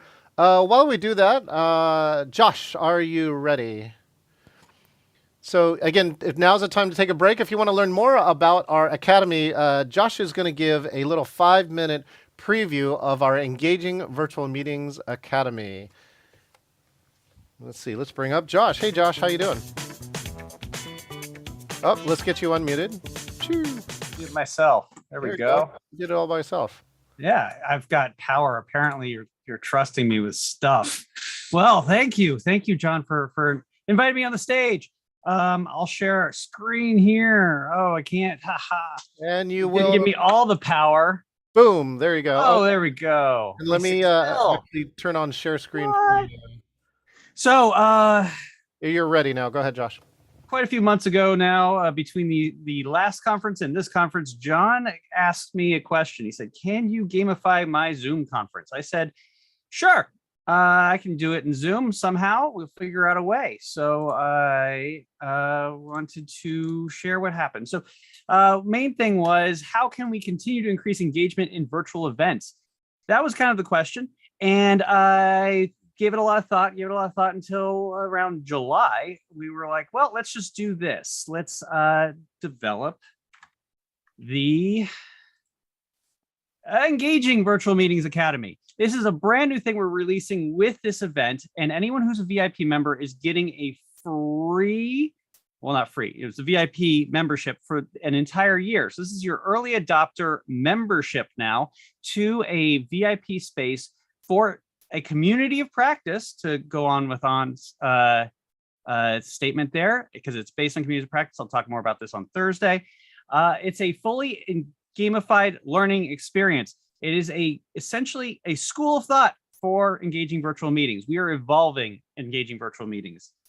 So what is this space? If you go to engagingvirtualmeetings.academy, I don't know if you can see that, then you can sign in there. If you are not a VIP, if you are a VIP, you should have gotten an email with a login password to jump into this site.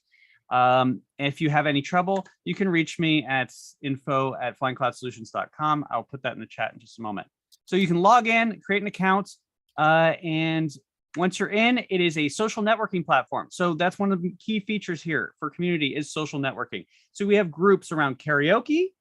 So we're going to gamify karaoke and give you awards for joining the karaoke events and singing at karaoke.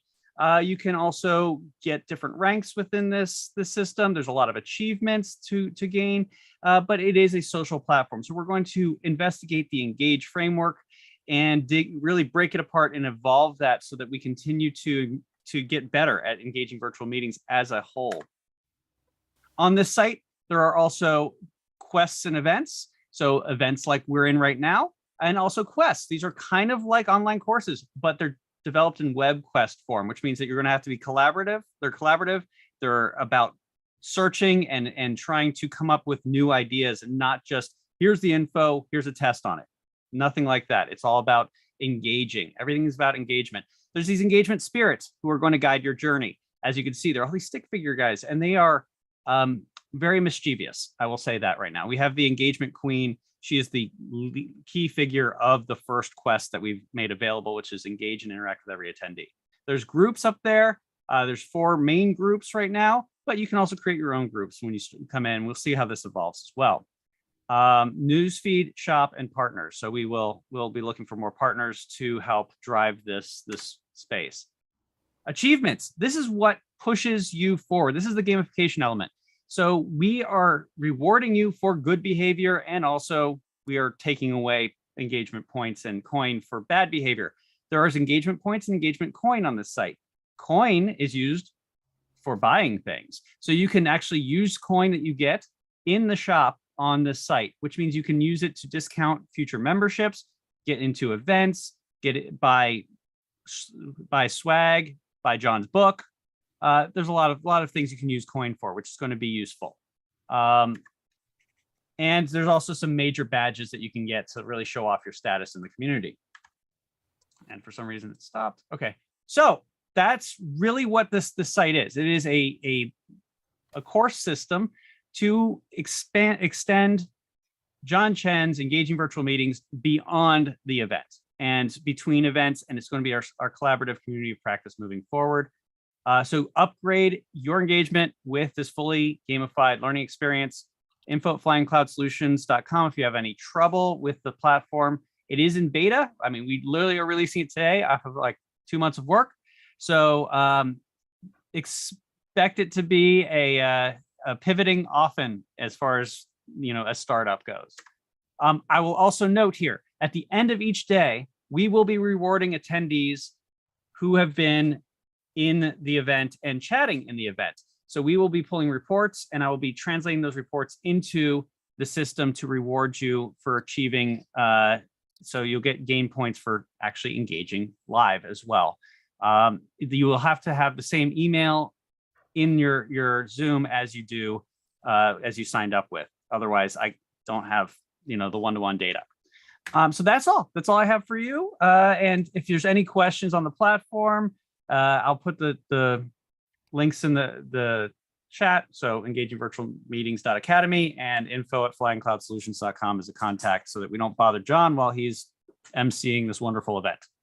Thank you so much, Josh. You know, one of the key parts we've been looking for was how can we gamify engagement, right? How can we incent more engagement? And so we'll reward you for things like we clock the minutes that you've been logged on, chats. If we do have any polls, we're going to take those results, put them inside of there. So help us test out this new system. It's really going to be where a centerpiece of our community in the next year, if it does what we think it does. And let's give Josh a round of applause. He's going to present all the behind the scenes of his design on Thursday, right? Josh, what time's your talk at? 10, I think. You better know before Thursday. All right, thank you so much. Thursday. All right. Top of the hour. Thank you so much. This next guest used to work for Disney, but now, you know, I got to meet her during pandemic. Totally blown me away with her company, which is, of course, Beyond Virtual Events. She takes all of that experience and brings it here. I've been so impressed. I've been so honored to hang out with her, meet her, and learn a little more from her. Let's give a warm round of applause for Ella Glasgow.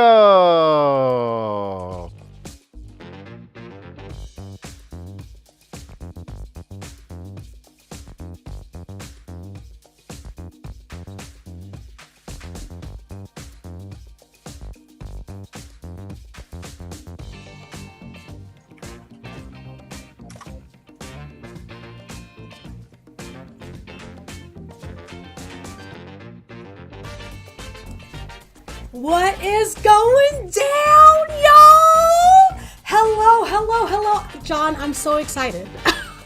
I'm so excited, but I need to jam out just a little bit. Can I jam out just a little bit? Just Everyone can else, I see? jam out. Yeah. Thank you so much for having me here today. I am really excited to be here with all of you to share with you some of the things that I have learned over the years of how to be really dynamic and really own the virtual stage. And today I'm going to be sharing with you some super secrets.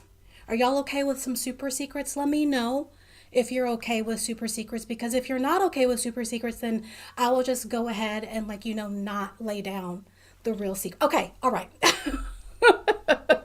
All right. The super secrets are what you're after. So let me give you an overview, a little quick overview of what I'm going to be talking about today. So I said I want to give you the super secrets. These are things that you may not have heard before, that your top presenters, the presenters that you are admiring, and you're like, how are they making all of this happen on the stage? Like, they're connecting with me, like they're making me feel like they see me and all of that. What are they doing? Those are the things that I'm going to reveal to you today. So the first thing I'm going to talk about is how to be dynamic. How to be dynamic using your voice and your body. Oh, yeah. I'm also going to be talking to you about how to direct it. I'll talk deeper about what I mean by directing it, and I'll let you now think and try and figure out what I mean about directing it. But I'm going to show you how your favorite speakers are doing that and directing it. Next, I'm going to talk with you about how to own it, because I told you what I'm going to be talking about today is how to own the virtual stage after all. So I'm definitely going to be talking to you about how to own it and something very specific. But I want you to know that these things that I'm talking about today, while I'm telling you that it's something that you're going to be using for virtual stages, it's not just the virtual stage that this is for. This is really important for you because it's really time for you and anybody you may have heard to stop blaming platforms for the reasons why people aren't staying awake or listening to your virtual presentations, because it's not the platform's fault, regardless of what the platform is. And when it comes to presenting Your goal at the end of the day is to make an impact in your listeners and the ones that are listening to you, and they come for you because there is a transformation that you have promised. Yes, Miss Roberta. Yes. All right. I like when people take the things in. It is hashtag not the platform's fault. It is so true. So I want you to remember this one thing. Your ability to make an impact is not impaired by the platform. It is impaired by a misunderstanding of how to use the platform effectively. Effectively. Did you catch that? Did you catch that? Okay. All right. So today, I'm going to be going over as much as I can in the time that we have together. And I want you to know that what I'm talking about today, just a heads up, what I'm talking about today is actually from one of my larger programs that if you want to know more about it, I will tell you more about it at some point. So you're probably wanting to know why in the world you should listen to me and why I can say that I know what I'm talking about. Well, firstly, I have performed on stages. I've worked and sung and been on stages around the world, including being on TV. And I've been talking to the camera to create content since 2016. So I know a little bit. And I've taken all of these skills that I've learned and put them into the framework that I have been using to teach to people for quite some time, for the last couple of years at least. I've also been on TV. If you've ever seen a commercial for Daly's Frozen Cocktails, that was me.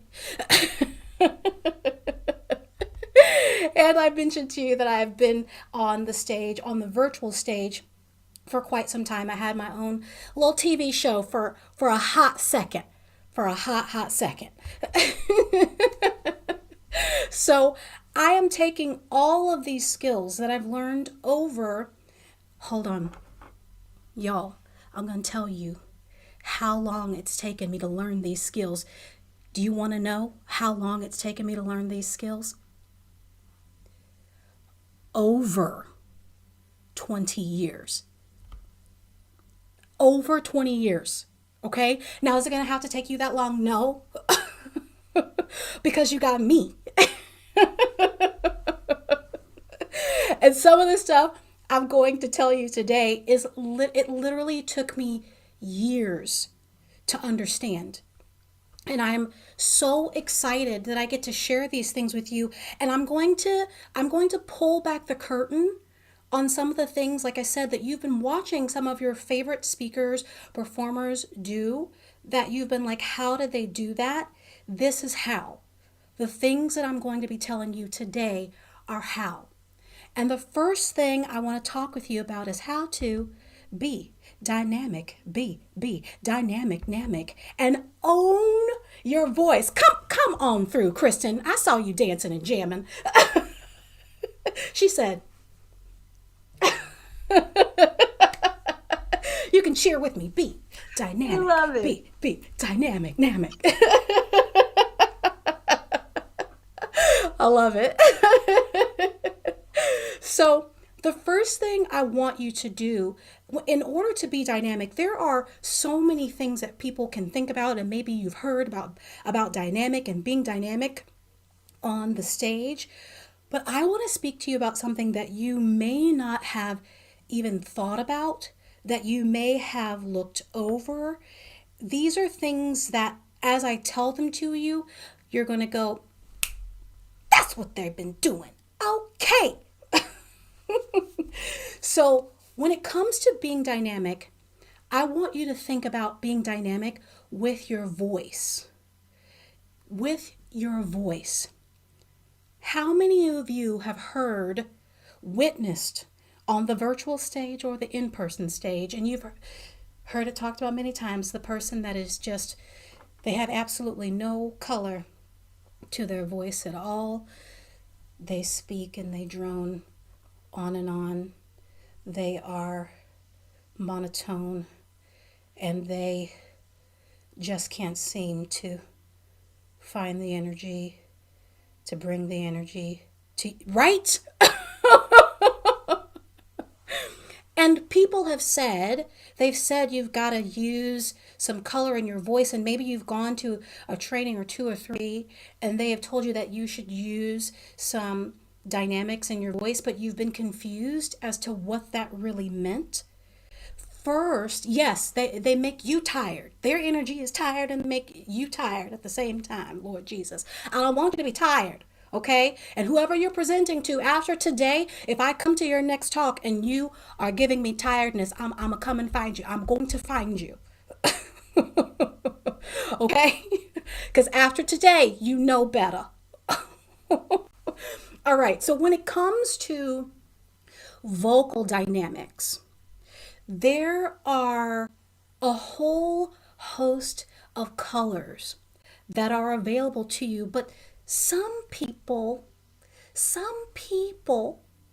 and it may be you, I'm not going to point any fingers because I haven't heard any of your voices yet. I don't know what you do. So whatever it is I say today, just take it inside and let it marinate for a second, okay? But some people seem to think that their vocal colors are relegated to the 3 crayons that you got at BJ's restaurant. You know the crayon packs that you get at the restaurant, right? You remember those? I have a kid now, so like I ask for them, but they're really for me. Okay, so the 3 crayons, right? But I'm here to tell you that, y'all, you have the 64 Crayola pack. You remember the 64 Crayola pack? You know, the one that had the sharpener in the back? You know that one? You remember that one? That's the one that you have. Yes, Lori, that's the one that you have access to. Yes.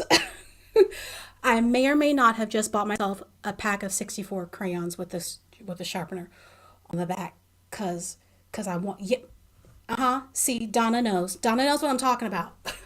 You have this available to you with your voice. Now, when I'm telling you these things, you may not have recognized that you had all 64 colors available to you. And maybe if you work at it real good, you might even have like, I don't know, like the 100 Prismacolor pack, like, you know, the color pencils, you know, the expensive ones. Okay. You choose which box you have, but how you go about using that box, how do you go about accessing those colors? Because you may have the box, but you may not know what to do with the box. Someone's saying Nicole is an artist. As an artist, Nicole understands how to take a green and a fuchsia and an auburn and merge those together into making something absolutely gorgeous. But when you first get that 64 pack, because I just revealed to you today that you have the 64 pack, you may be like the young artists, the young children that you see, they just took the whole box out and just, which is equivalent to the person that just says, because someone told me that I should raise my voice and lower it up and down, that is dynamics, and I'm going to just use all the colors. That's the equivalent, okay? But today, I want to show you how you can begin to access those colors, because while I'm telling you that the box is available to you, you may feel that some of the colors are stuck inside the box because they may have been left out in the sun for a little bit and they melted on the bottom and they stuck to the box and you're trying to like wiggle and jiggle it out. So I'm gonna show you how to access those colors, and I'll talk a little bit about how you can use those colors to your advantage. Some of your colors are stuck in the box, Miss Roberta. I don't want your colors to be stuck in the box anymore. So let's loosen some of these colors, okay? So we're going to do an exercise. John, I need you. I'm here for you. I I want you to be on the screen with me because I want you to do this with me because I know, even though I didn't tell you this exercise that I'm going to do, I know that you won't be embarrassed to do it. And we'll see if anybody else will do it with me. Okay. Now, I'm surprising John right now with pulling him on to do this, but I know he's game. So we are going to do a vocal exercise right now. Now, I mentioned to you, John, I mentioned to you that I've spent over 20 years learning these skills. Part of those 20 years is being a professional singer on stages and being a voice coach for singers and speakers, which is why I have these tools in my pocket. Okay? But I want you to keep this in mind. You all in the room, watching in the stream, wherever you are, I want you to keep this in mind. What I'm about to give you today, it is not for you to be, I don't expect you to be Beyonce today. Okay? That's good for me. I don't think I'm Beyonce. I don't expect you to be Michael Bublé today. Okay? All right? So I'm just giving you the forewarning so that you can prepare. Everybody put your hands on your chest, on your heart. Because I want you to prepare your whole heart, soul, and mind for what's about to happen. Because you're going to make some sounds that you may not have heard yourself make before. Everybody's on mute, okay? Nobody can hear you. I don't want you to be embarrassed by the sound that you make. I don't want you to freak yourself out, although you might. Just know that sounds are going to come from yourself today that you may not have accessed before. And it's okay. This is how we loosen the crayons. Okay? So the first exercise we're going to do in the vocal world, we call it a siren because it sounds like a siren. It's crazy. All right, I'm going to demonstrate it for you, and then John's going to do it with me. John, I promise I'll do it with you. I won't leave you hanging out there all alone. Okay? Okay. All right. So we're going to go from as high as we can go to as low as we can go. Okay? It sounds like this. This is the first half of it. Woo!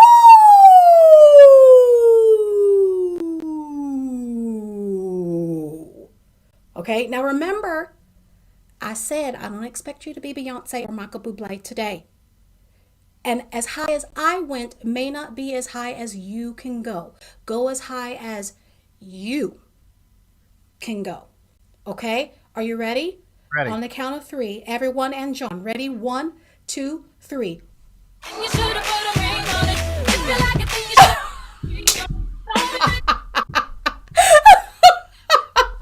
John, you're a cheater. Oh my God, this is so amazing. How did you do that? It's magic. It's magic. I love you so much. I love you so much. All right. For really and truly. For really and truly. All right. You ready? Everybody do this with me, okay? Ready? 1, 2, 3. Woo!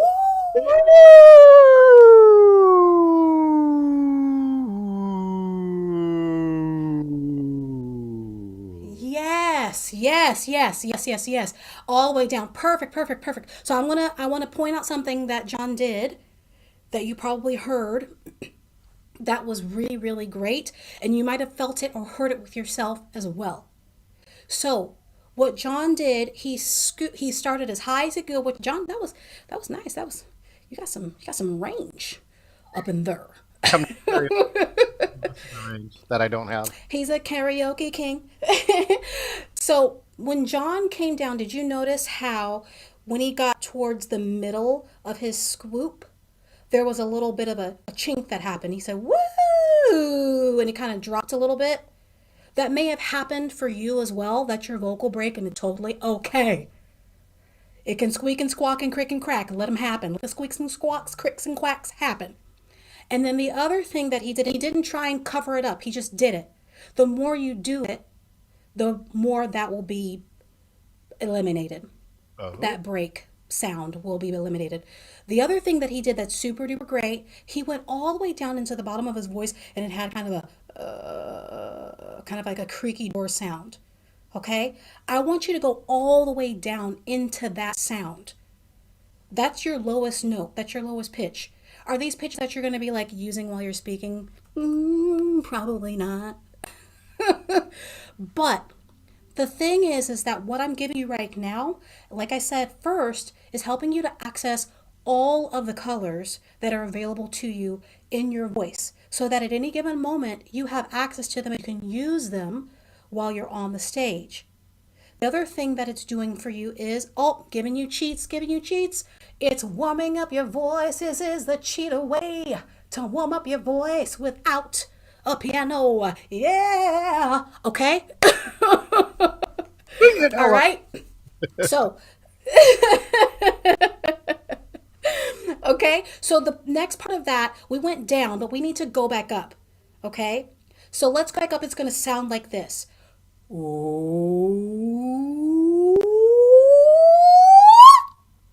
All right. From bottom to the top. Okay, John, are you ready? I'm ready. Are you ready? Everybody in the room, are you ready? Everybody in Streamland land, are you ready? Streamland. Okay. Here we go. Streamland land. I'm giving you so many words today. All right, on the count of 3, from the bottom to the top. Ready? 1, 2, 3. Ooh.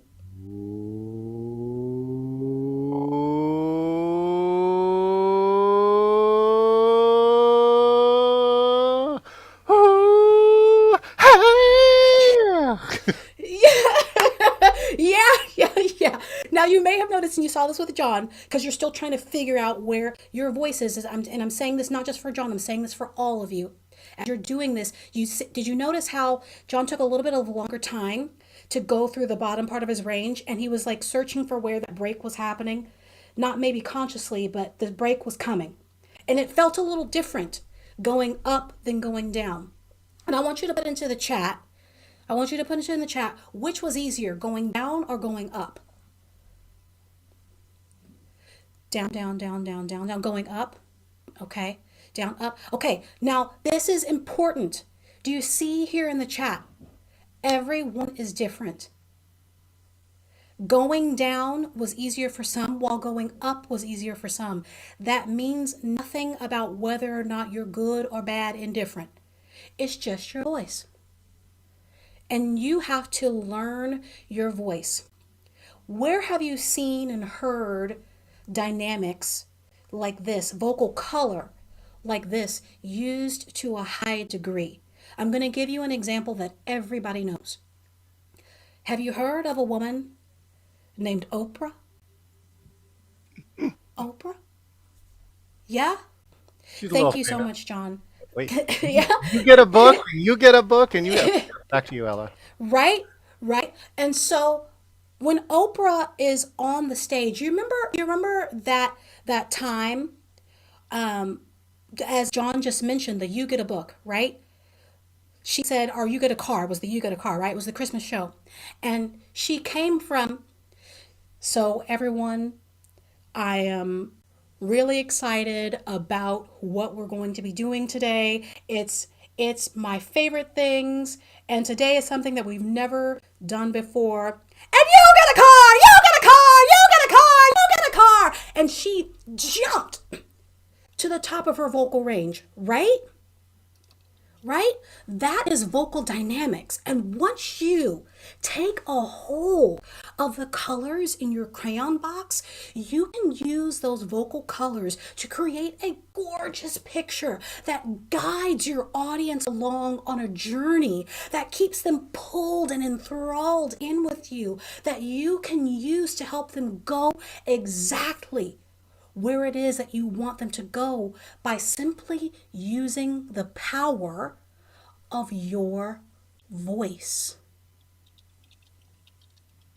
Yeah? It's so incredibly cool. This is stuff that I could literally talk about all day, but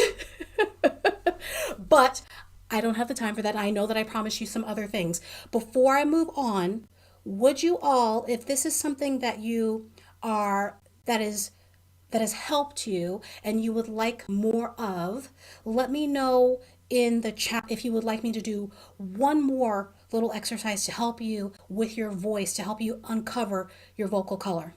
Let me know in the chat if you'd like to get one more. All right, one more time. All right, so I'm going to give you an official one. And John, this is something that I didn't give to you. I'm going to give you an official one. And if you would like, I wasn't sure if I was going to give this today, but I think that I might if you want it.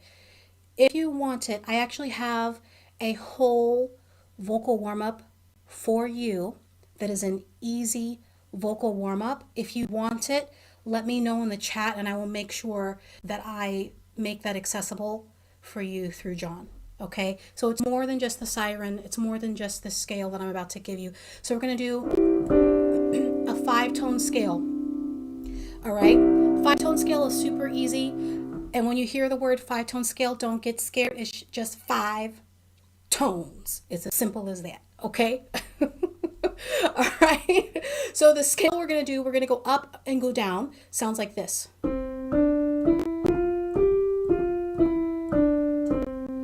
For you boys. Okay. Remember I said we're not trying to be Beyonce. We're not trying to be Michael Bublé right now. Okay. At the end of the day, anything that I give you, if anything hurts, stop because you're doing it wrong. If it hurts, it's not right. Always look for a way to make it feel good. That goes for your speaking as well. If your voice is hurting while you're speaking, you are doing something wrong. You should never have a voice that hurts, even if you've spoken for 2 hours. Okay? Cool. All right, cool. So here's what we're going to do. We're just going to hum. It's going to be super easy, super simple. We're just going to hum on the 5-tone scale like this.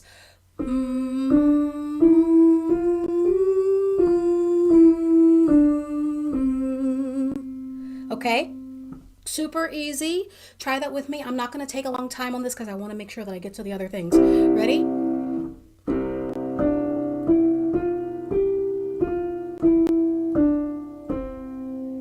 Super duper easy, right? And you can take that and you can go up.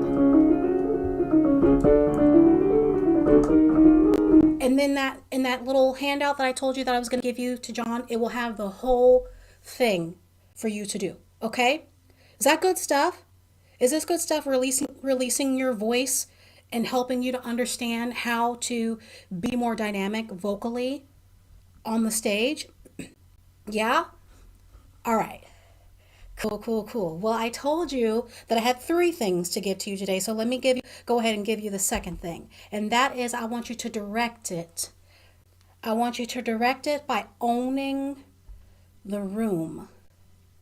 Owning the room. So when I say own the room, I'm talking about your little square. Your little square. I don't have much going on my virtual stage today, but I know that you have seen some that have way too much going on in their virtual stage. They have not owned the room. I'm talking about the ones that have a bunch of junk behind them. Some that I've seen, they've got a printer with papers disheveled. They've got all kinds. Wait a minute. Kristen, I'm not pointing anyone out here. I'm speaking of people from my past. I'm not looking at you directly. But I want you to be able to own the room. I want you to be able to direct your space, direct the attention. And that's really what I'm getting at. When it comes to your time on screen, your space on screen, I want you to use the space around you to create interest. I want you to use the space around you to direct the attention of those that are watching you. So how can you do this? How can you make this happen? Well, one of the things that you can do, I'm going to give you an example of a speaker that we were working with. My team and I, we were producing an event with this speaker who she was in it to win it. She was there to take in every single thing that we had for her. And when I tell you that she took this particular direction to heart, it literally changed the game of her particular presentation. She used what she had in her space. She didn't have a whole bunch of stuff in her room. I think she had a little backdrop in her space that had kind of her logo on it. And that was really it. But instead of letting that be something that stopped her, because she was telling a story. She was telling a story about money. And the beginning of her story was very dramatic. It was kind of sad. And one of the things that she was afraid of when she saw how everyone else was coming onto the stage, we did walk-on music for everybody, and everybody else walk-on music was like, was all jumpy and hypey and everything. And she was like, my walk-on music is not like that because of what I'm doing. I said, that's fine. Let's hear it. And then let's hear what you're talking about. And her music was more like, oh Lord, I believe in you. It's just something really soft and easy, right? And then she started telling this story, and we were like, wait a minute, okay. And we gave her some direction. And she took what we gave her and she went above and beyond. It was amazing. Because what needed to happen, I want to think about your own stories that you tell on stage. What needed to happen was that she was talking about something very hard.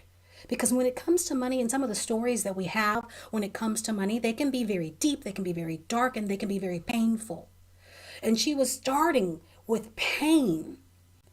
But unlike being on the physical stage, where I had another client doing the exact same thing, starting her story off with a very scary moment where she was being chased by her mother with a knife at the age of 7. This is how she began the story. And I told this particular speaker on her physical stage that she had to find a way, she had to move herself from where she was standing to tell that scary story away from that spot, because she needed to direct the attention of the audience and move their energy from fear to triumph. And we do that on the physical stage to help direct our audience and keep their energy where we want their energy to be. But how do we translate that onto the virtual stage? So back to the other speaker that was with us at the virtual event that had the logo background and had the story about money that was dark and painful. The next thing that she needed to say was, but I overcame, and here's how. But she's just in this little space, and she didn't have a bunch of room. So what did she do after we told her about directing? I was so proud when I saw it. She came on, and she had on a pair of glasses. And she said, my money story was painful. I had all these things happen. But then I overcame. And it was the simple act of taking off her glasses that changed the energy. Because glasses Stacy was in pain. Non-glasses Stacy had overcome. What? That's literally what we said when we watched her do. We said she went all the way in. I want you to think about when it comes to your right bend and snap indeed. When you think about your next virtual presentation, how can you direct your audience's attention from one subject to the next Maybe that means that even if you don't have a lot of space like Stacy did, maybe there is a prop that doesn't feel proppy, because that was completely unexpected, right? When she came on stage, she had glasses on. We were just like, okay, she's got glasses. Maybe she needs to read something. Oh no. Oh, she's doing something. And the cool thing is, your audience will have no clue that you are just pulling them along. Now you know, because I'm telling you the secrets. But this is what your most cherished, your most admired speakers are doing on the stages, in person and virtually. They're using the space around them. They're getting farther away from the camera and coming up closer when they want you to really listen. And they're using the space to the left and to the right of them to help them convey different dynamics, different energies, so that you can move with them and your energy is not stuck in one spot for their entire presentation. Yes? Y'all picking up what I'm putting down? Y'all getting it? Is it having some, I see some hands, I see them. Is it making those wheels turn on how you can up level your next virtual presentation? Yeah? Awesome, awesome, awesome. Cool. Okay, so I've got one more. I've got one more for you. Are you okay for me to give you one more? Especially since I promised it. I want you to own your space. Own your space. So when I'm talking about owning your space, I'm talking about your physical, in your room space. Now, you may be like Stacy, and you may only have a little square of a space in your house. And even if you only have a little 3x3 space in your house, you can still own that space and make it look incredible. You do not need a whole lot of room to make this square look awesome and be awesome. And you don't have to use a green screen.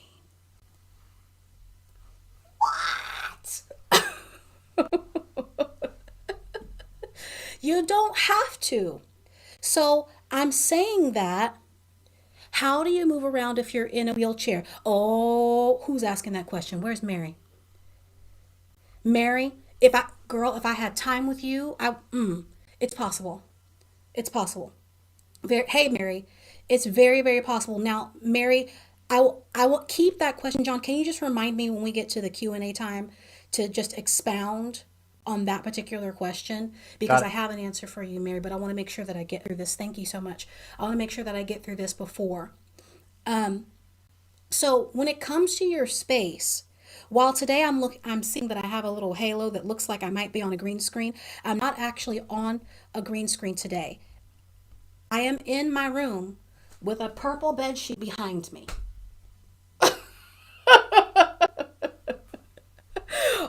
Okay? Now, in the beginning of the pandemic, I did indeed pull the purple bed sheet off of my bed, to which my husband said, "Why are you taking our sheets?" So then I bought more purple sheets from Amazon for $10.99. Okay? So it doesn't take a whole lot. And there was, I don't remember his name, John, he was on before me, the magician. I've seen his lovely face before. Yes, and he was talking to you about uplighting and things like that, all of those lovely things. There's so many things you do. Y'all, when I began, I'm not even talking about the pandemic, not even just the pandemic. I'm talking about in the beginning, starting at the very beginning, when I first started to stream live, I was using my white wall and the lights that I used to use on stage because they didn't have anything else to do. Do you have to have these colored lights? Because these lights that I have are DJ lights and they are not necessarily cheap. Do you have to use RGB lights like I'm using? No. You can go shop your house just like your favorite reporters do. And you think their house is cute? No, they're seen as cute. They just shopped their house and went and found a lamp. You can too.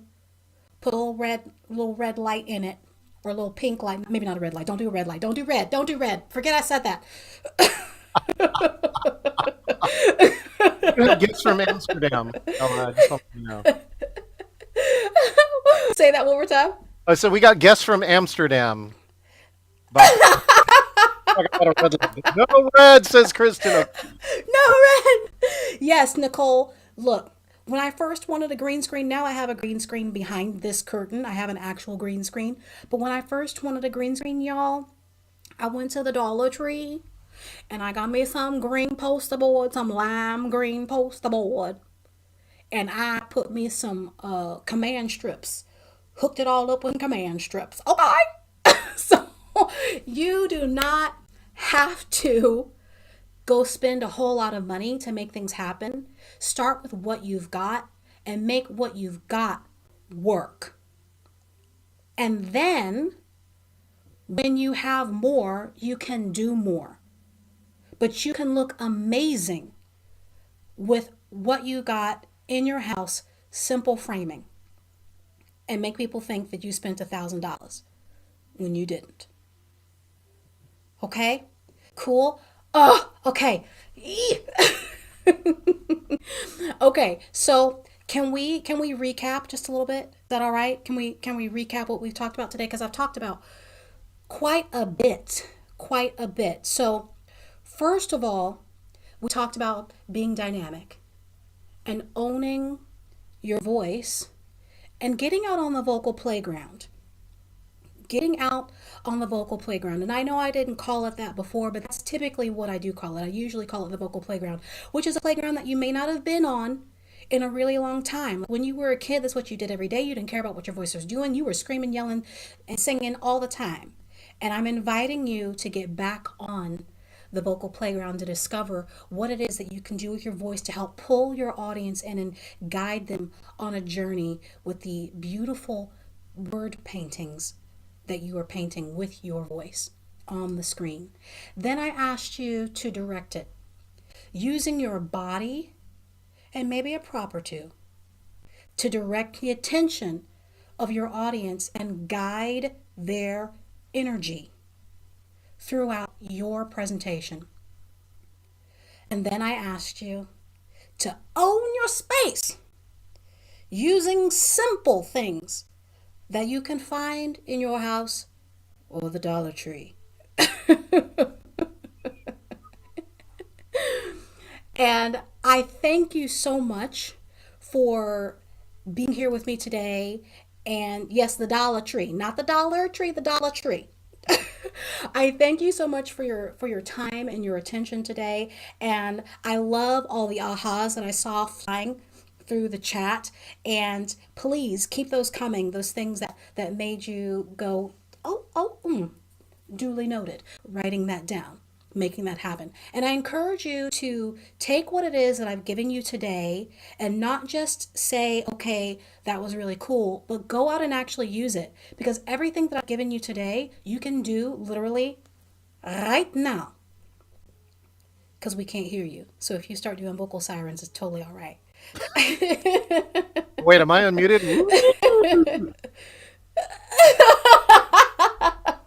So now I would love to, John, I would love to have you back. And I know that I want to be able to answer some questions. And thank you guys. Thank you so much. I appreciate that. Thank you so much. Let's do this. Yeah, let's do this, Ella. Go to the chat and let's say thanks, Ella, for an amazing presentation.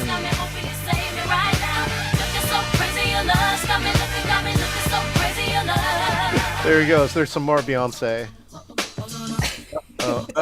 I can do that one too. Yeah, let's bring in Marianne back. We got a little time. So it's 11:44 here on the Pacific Coast. Again, if you want to take a break, now's the time to take a break. Come back at the top of the hour.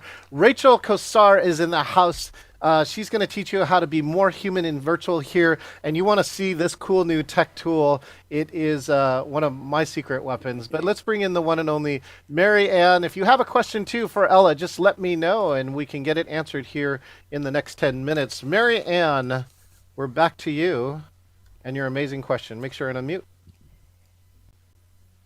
Oh, I'll get you. Wait, I got it. Go.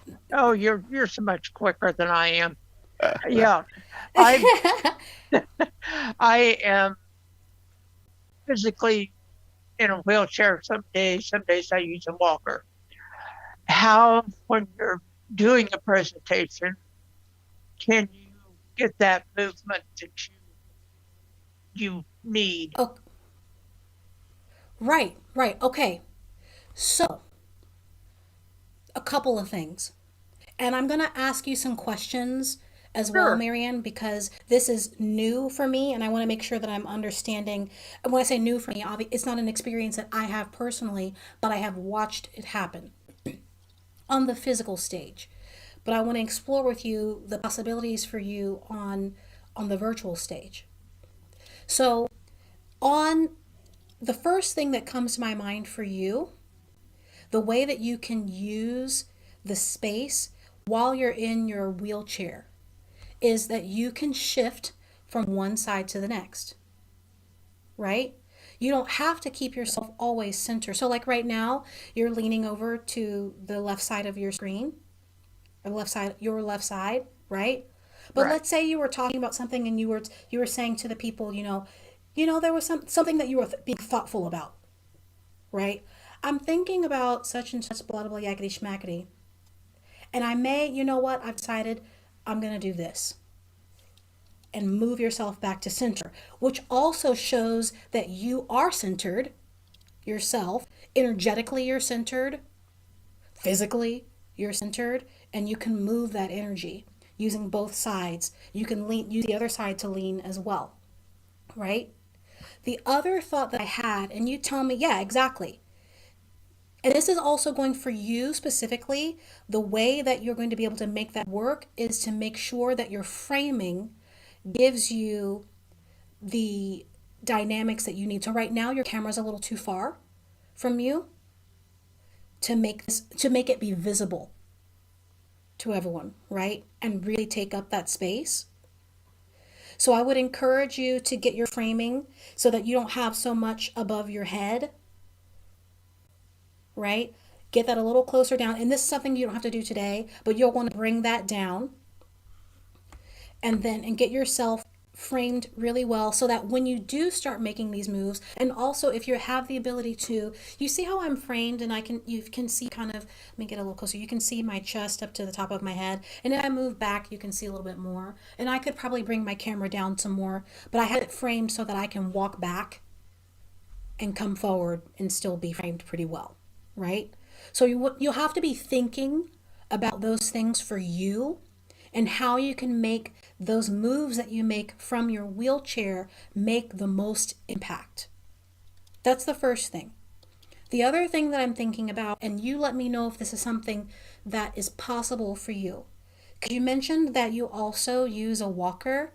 So I'm wondering if it's possible for you to sit in an armed rolling chair as opposed to a wheelchair. Is that a possibility for you? That would be a possibility. If that's a possibility for you, yeah, I'm go ahead. in a regular chair right now with the arms on it. Okay. And I'm thinking about, well, I know I'm going to get a new chair of some sort. So Okay, ideally awesome. would be Awesome. Okay, so in a wheeled chair as opposed to a wheel chair, you have the ability to go left and right. Wheel yourself left and right. Just using your feet to push you one way and use your feet to put. Look, you see, Marlene's doing it right now.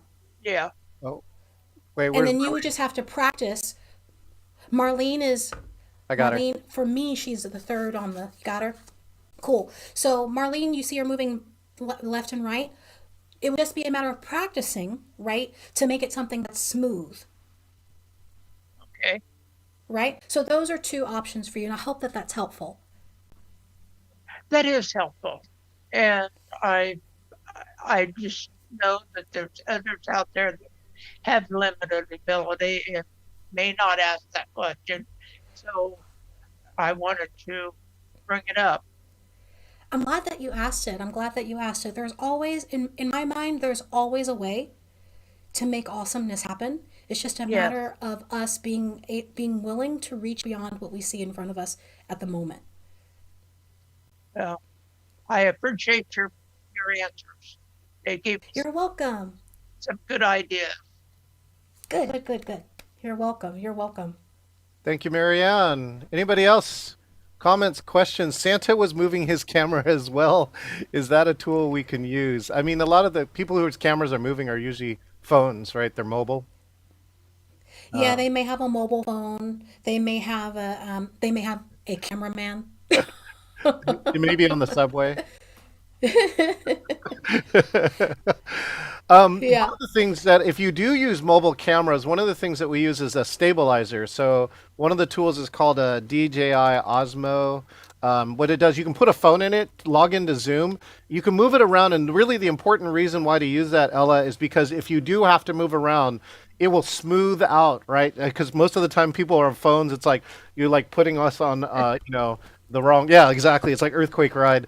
And so you can really smooth that out by doing that. We did a tour of a Black & Decker like Future Center by doing that, by using a combination of that and a Bluetooth mic. And it's amazing. Again, those two pieces of technology probably cost $120. This stuff used to cost like thousands of dollars to do this kind of stuff. And if you get the right tools, you can MacGyver a lot of stuff into looking like a lot of money. You really can. And I wanted to say, just with what I was saying with Marianne and even what you're talking about now with possibly having moving cameras, whatever it is that you do, it has to have purpose. Yes. Yeah. You've heard it before, and I'm going to say it again. I'm going to keep preaching it until I cannot preach it anymore. Just because you can doesn't mean that you should, and doesn't mean that it's necessary. Just because you have all 64 colors doesn't mean I want to hear all of them at the same time. Kim asked a question. Kim, do you mind? Can I bring you up so you can ask your question? Yeah, here she comes. Let's bring her up. Kim Sykes in the house. Hello. Hey, Kim, how are you? Good. So I so enjoyed that presentation. So when I'm doing presentations, my voice will sometimes just bonk, like it'll just go. And I have tea and water available all the time to help. But is the vocal training, will that super help, or will that boost my voice, vocal cords? Yeah. So there are a couple of things, and without having, without being able to assess your pathology specifically, and just going off of what you've given me today, I'm going to give you some generalizations. When it comes to the voice, the common misconception is that if I throw a bunch of stuff on it, tea, water, whatever, that it will make it better. The thing is, when you think about your anatomy, and this is what we're not all thinking about most of the time, because we've been told this, your vocal folds are in this little space here in a separate tube from your esophagus. If the water, tea, whatever you're putting down there actually went to your vocal folds, you would choke and die. So,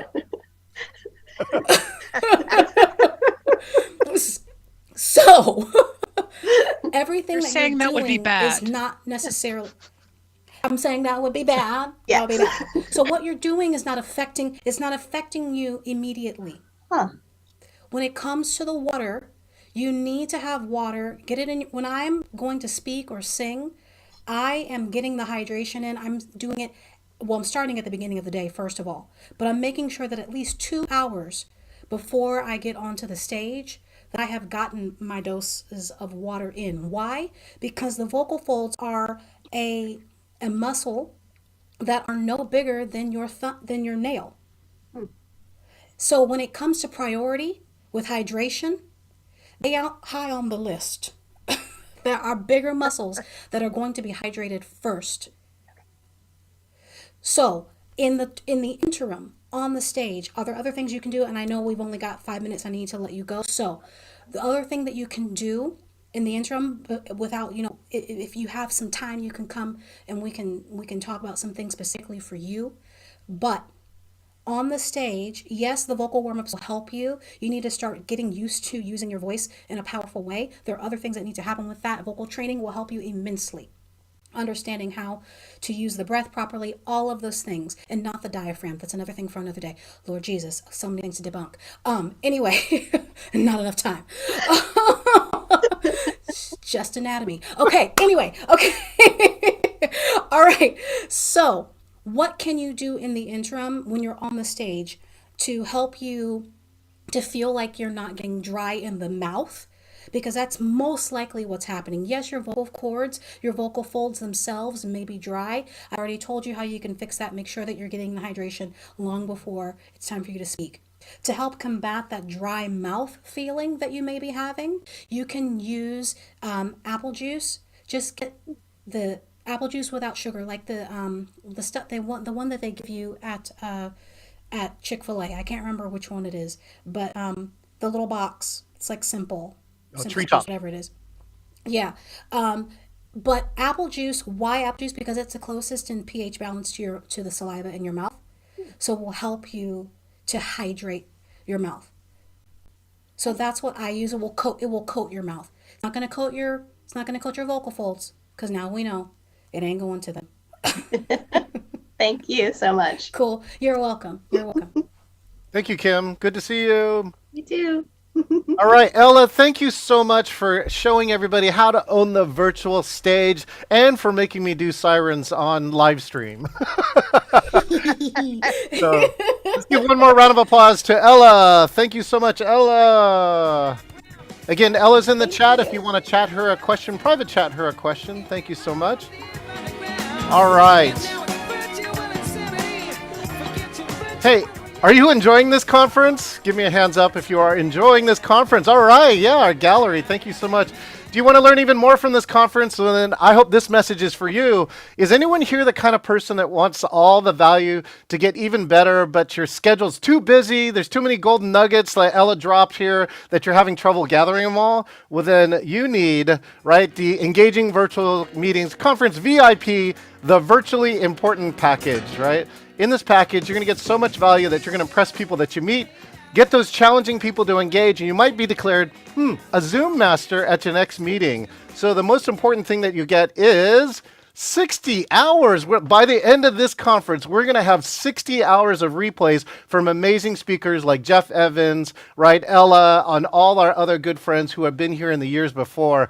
You can learn from the top masters in your own time frame, so you can apply those valuable lessons at your own pace, learn exactly how to do these techniques in your own personal style. The replays are valued at $1,182. In a feature most people don't know about Zoom Cloud replays is that you get searchable transcripts. So you could find any word inside of here, like own the stage or Ella, and the first time that it's mentioned, and every time it's mentioned, you can keep searching through the log so you can get that one video clip that you need immediately. Known as the second most engaging feature of virtual, these replays also have chat. That's right. If you missed a chat today because it's so going so fast, or that you were logged on, and again, you can't go backwards in chat if you log off and log back on, you actually get the chat logs, and they're all time coded, so you can follow along with the session as you go along with this. The next bonus features one of our mission statements, which is that this is not just a conference, this is a community. As Josh showed earlier, we're premiering our Engaging Virtual Meetings Academy. You're going to get a one-year membership until next year's conference. We're going to host new events there, new training, all sorts of other kind of pieces inside of there. $397 in value for that membership in a year as a way to keep connected to all the people that are here. In addition to that, you get 1 hour with me. I'm going to give you an hour of coaching. You can connect with me at any time. I'll fix one of your top virtual meeting challenges, brainstorm new ideas with you, and share new technology so that you can improve your virtual presence. You're going to feel more confident in your next virtual meeting. you can feel proud about your next virtual meeting. So to further help you, we got one other thing, of course, here, and that is your engaging virtual meetings toolkit. If you have something from your toolkit, hold it up. I see no sorry signs, right? I see the, let's see, you have a whiteboard paddle on the reverse side of that. You can make any sign you want. There's an on-air tag right here, so you can keep unwanted visitors out. Each of these items has been selected and will improve your virtual meetings so that it be the leader in engagement in your virtual meetings. Now, how much is this worth? It all totals up to $1,879, but now you can get it for just, of course, $97 if I can even tag. My air tag is on my door. Thank you, Kim. And so you can get the VIP program here, engagingvirtualmeetings.com/VIP. Just click here, only $97. Again, a lot of people have asked me for the replays, and I'm going to tell you they are super valuable. So thank you so much. Let's get back to our conference. And now we know that, let's see, I have my Nest speaker here. Got to get the right song on here. This amazing woman, we met earlier this year. She has studied ballet, and more importantly, she has developed AI that can watch your virtual camera and give you coaching on the fly, right? As if I was with you or somebody was with you all the time, helping you to do this. I can tell you too that I've been using this, and you can do things such as have better virtual presence or possibly even sell more on virtual. I think that's one of my discoveries. I found I think I'm better selling it in virtual than I am in person. She is the CEO of Virtual, let me get oh my gosh. Rachel, when I got Sapiens, where's my other part of the company name? No, that's right. Virtual Sapiens. Oh, I did get it right. Okay, good. She's the CEO of Virtual Sapiens, for crying out loud. Let's welcome the one and only Rachel Kosar. Don't you want me? You know I can't believe it when I hear that you won't see me. You had human in your title. I had to use Human League. Oh, yes. No, I love that. Well, it's awesome to be here. Thanks for having me. Thank you so much. So I love for the next 45 minutes, we're going to figure out how to be more human in virtual meetings. Thank you so much, Rachel.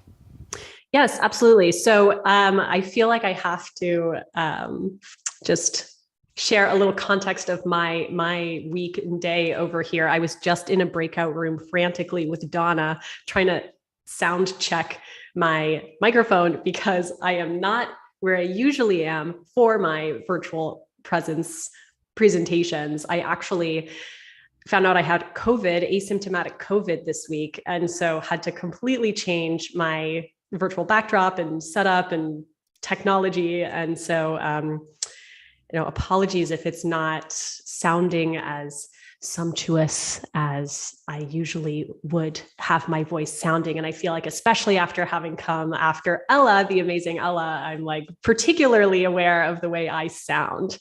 However, the benefit of this session is that we're actually going to be spending a lot of time discussing not the words that we say, but the way we say those words, particularly with a focus on nonverbal communication and body language, right? Those are core aspects that come to the forefront on video.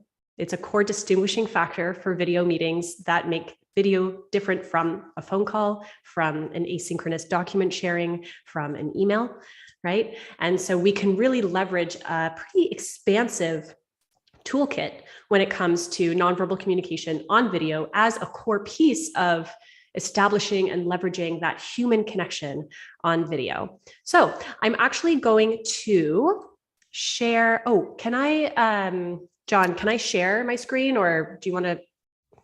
I got Sure. you. Hold on one second. I want to clear you for takeoff on runway 7 here in Zoom land. Go ahead. Awesome. So I thought sometimes it's helpful, just given my relatively unique background, to share some context on how it is that I went from literally being a ballerina to running an AI software company. So a few moments of my life are here before you represented through images, but I was a professional ballet dancer, danced with Boston Ballet for 10 years. So if any of you are Boston based and saw the Nutcracker or something between the years of 2006 and 2016, you would have seen me perform. I would have been a really amazing snowflake or like an awesome Arabian dancer. Let me know, hit me up in the chat. When I retired in 2016 because of a very unfortunate injury, I actually discovered that a lot of these lessons and a lot of this awareness that I had as a dancer, particularly when it came to the power that we all have as humans to connect and express from a nonverbal perspective, translated into this more traditional kind of world of work. And so I founded a company called Choreography for Business, did a lot of in-person live facilitation and coaching with sellers and leaders all over the world.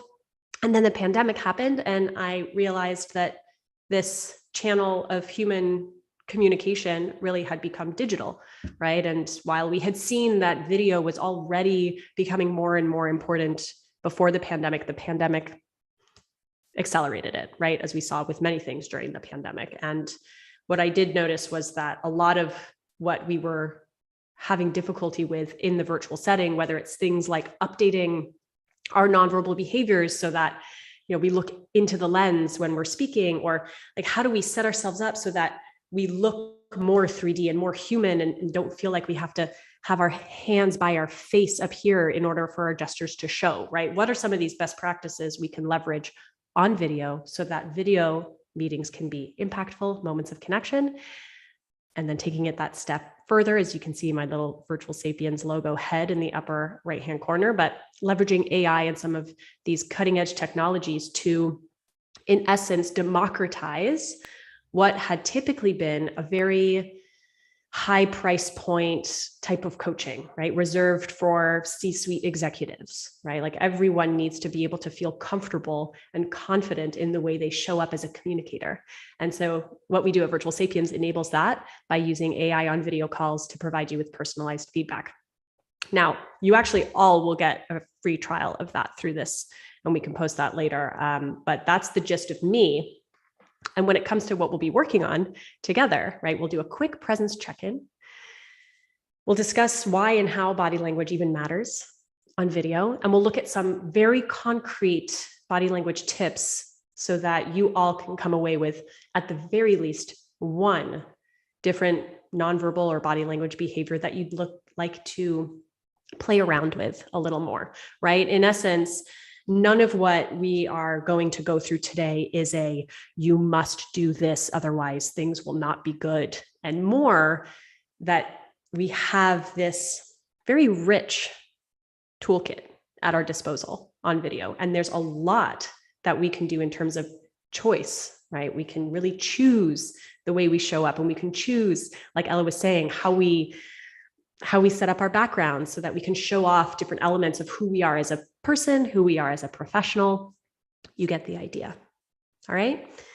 So this first presence check-in, I'm actually going to ask you quickly, and just pop your answer in the chat. On a scale of 1 to 10, how present do you feel right now?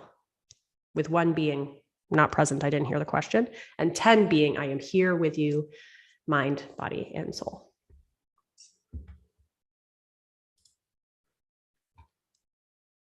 Awesome. No right or wrong answer, really just to gut check where everyone is at. Remember your number, right? John coming in at 11 billion. Love that. Not even on the scale. So remember your number, just keep it kind of filed away for yourself. What we're going to do now is an exercise called physical anchoring. And what I'm going to do is actually bring down the screen so we can have a little bit more of a human moment here.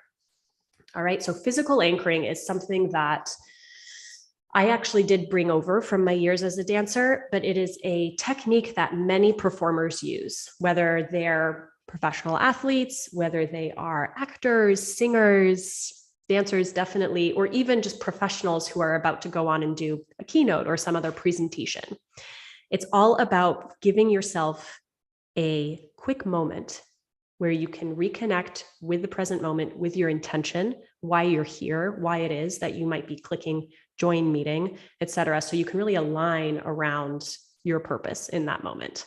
All right, so we're going to go through a quick physical anchoring exercise just to show you the power of it and to give you an idea of something you might be able to take with you as a tool in and of itself.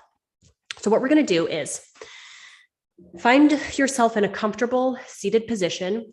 I definitely invite you to stand if you'd rather try this out in a standing position, but I'll give cues for both seated and standing.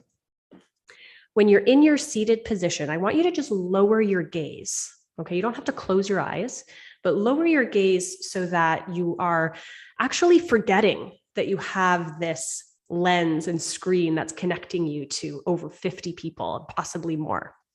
And bring your entire focused attention to the way that your feet are connecting with the ground. All right. And let's have our feet about at hip width, feet pointing forward. So if your legs were crossed or tucked underneath you, go ahead and uncross them and plant them firmly in the ground. Once you've taken a moment to do that, instead of having your feet just sitting on top of the floor, I want you to actually go ahead and press into the ground in any way that you can, right? Even if it's just the image of pressing into the ground, having roots grow from your feet into the ground, and have any kind of energy that you get from that rooted feeling flow all the way through your legs, all the way through your sternum, and then up through the top of your head so the energy has somewhere to go. And you may notice that in pressing the ground away, the rest of your body reacts. And maybe you've gained an extra ½ an inch of height, even if you're sitting, right?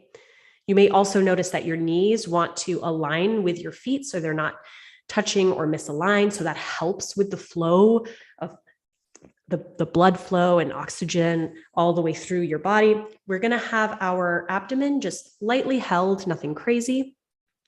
And then when we get to the shoulders, let's do 2 exaggerated shoulder rolls. So we're going to roll the shoulders forwards all the way up to the ears and then open and out. One more time, all the way forward, almost like an incorrect posture, up to the ears and all the way out.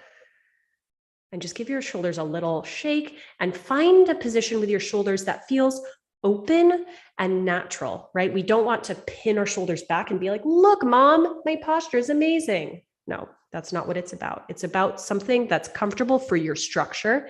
Every person has a different structure, so it will look different on everyone. But the feeling is open.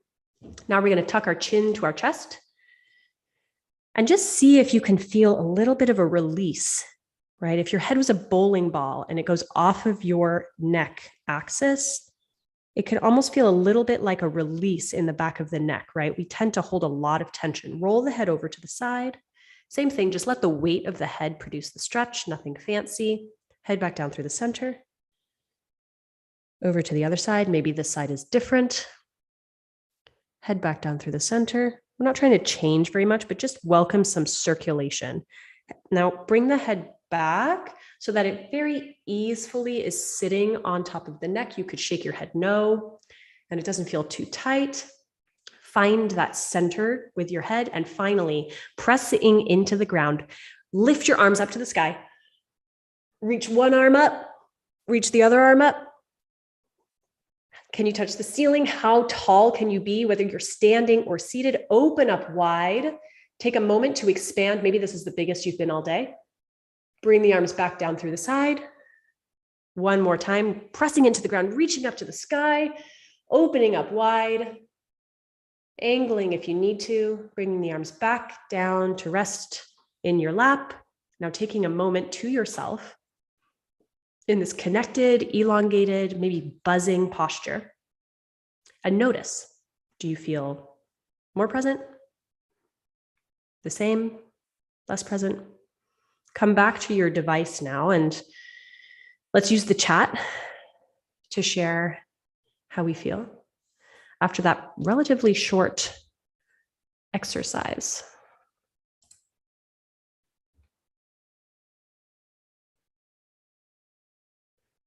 Awesome. Incredible. Right, so we're either getting increased numbers on that scale of 1 to 10, or we're seeing people say more present, right? And I mean, honestly, if I can get John to go from 11 billion to 11 billion plus 1, I'm like, this is some magical stuff. Very good. Okay, so to note, right, that exercise, let's take stock. That exercise took us about 4 minutes, right? It involved basic movements like sitting or standing, right? Fancy. Anchoring your feet into the ground, doing some shoulder rolls, doing some arm extension, head rolls, taking a breath, taking a beat to connect with this present moment exactly, right? And what that does, right, going back to this deck, right, what that does is it really enhances your 3D human experience, right? We can get so drawn in to the lens and the screen that things can start to feel two-dimensional, and then things start to feel flat, and then we become disembodied. And then all of a sudden we are like, well, I don't know, this is the 8th video call I've been on today. I feel totally disconnected. I can't remember one from the other, right? And a big part of that is because we start to lose our true 3-dimensional experience, right? So an exercise like this physical anchoring can go a very long way in a very short amount of time. So you don't even have to do the full series that I took you through. You could do, one really exaggerated shoulder roll before you click join. You could do one deep breath while you're in a call, right? Anything that helps you almost check in, hey, where is my presence on the scale of 1 to 10? Actually, it's kind of low. Let me take a deep breath, right? Maybe I've increased it by 0.5 on that scale, but any incremental increase in the way you feel from a presence perspective is going to help you stay focused, stay engaged, and build deeper connections with whoever it is that's on the other side. Sound good? Awesome. So that's one tip, one tool you can bring forward. I'll also mention that question, how present on a scale of 1 to 10, how present do you feel? That question is an amazing way to start any virtual or in-person meeting, right? And it's different from how are we feeling today? Or where are we calling in from today? Those are both fine questions, but neither of them really get to the core of how are you actually feeling in this moment from a presence perspective, right? And speaking of presence, right, the definition that we'll use for the rest of our time together is this one, right? So we are exhibiting presence when our full range of expression aligns with our intention and we're able to authentically connect with others. So going back to what I said earlier, this is not about you leaving this session and saying, well, Rachel told me that I have to steeple my hands because this makes me look more powerful. No. It's about connecting first with your intention, understanding the expressive toolkit you have, and then making sure there's alignment in a way that feels authentic to you, right? And one caveat is that as we grow, as we develop new habits, as we make different choices based on the channel that we're leveraging to connect, we may feel a little uncomfortable at first. That's because we're developing new muscles, we're rewiring habits, and it can take time and practice before those things start feeling natural, right? And that is very normal. So it's a little bit of a fine line between giving yourself the time and space to practice new things and understanding that it might feel a little not like your authentic self while you're practicing these things, but so long as the intention is there and the choice is yours, I promise you'll be fine. Okay? So moving forward, the 3 tenets of communication, right? We had Ella here. She was so incredible in embodying some of the choices we can make to really leverage this virtual connection. The 3 main areas, right? Vocal, kinesics, verbal. Vocal and kinesics, which is basically a fancy way of saying body language, come together and form that nonverbal umbrella. Now, what happens when all 3 of these elements of communication converge is we get congruence, right? Which in nonverbal communication speak essentially means the most impactful communication we can achieve, because what we're saying aligns with the way we're saying it, both from a vocal and body language perspective, right? And if we're thinking about that nonverbal communication umbrella, right? Using the chat, I'm curious. When you hear the term nonverbal communication, what kinds of cues come up for you when you think of nonverbal communication?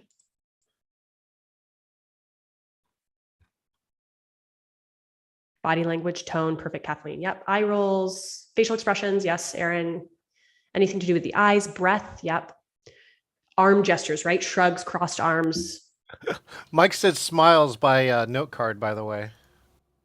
Smiles by note card. Totally. Yes. Oh my gosh. Okay. Well, so then, I mean, yes, 100%. Perfect. Right. So, okay. This is obviously a very advanced group because I don't typically get much more than like facial expression, body language, and like maybe posture.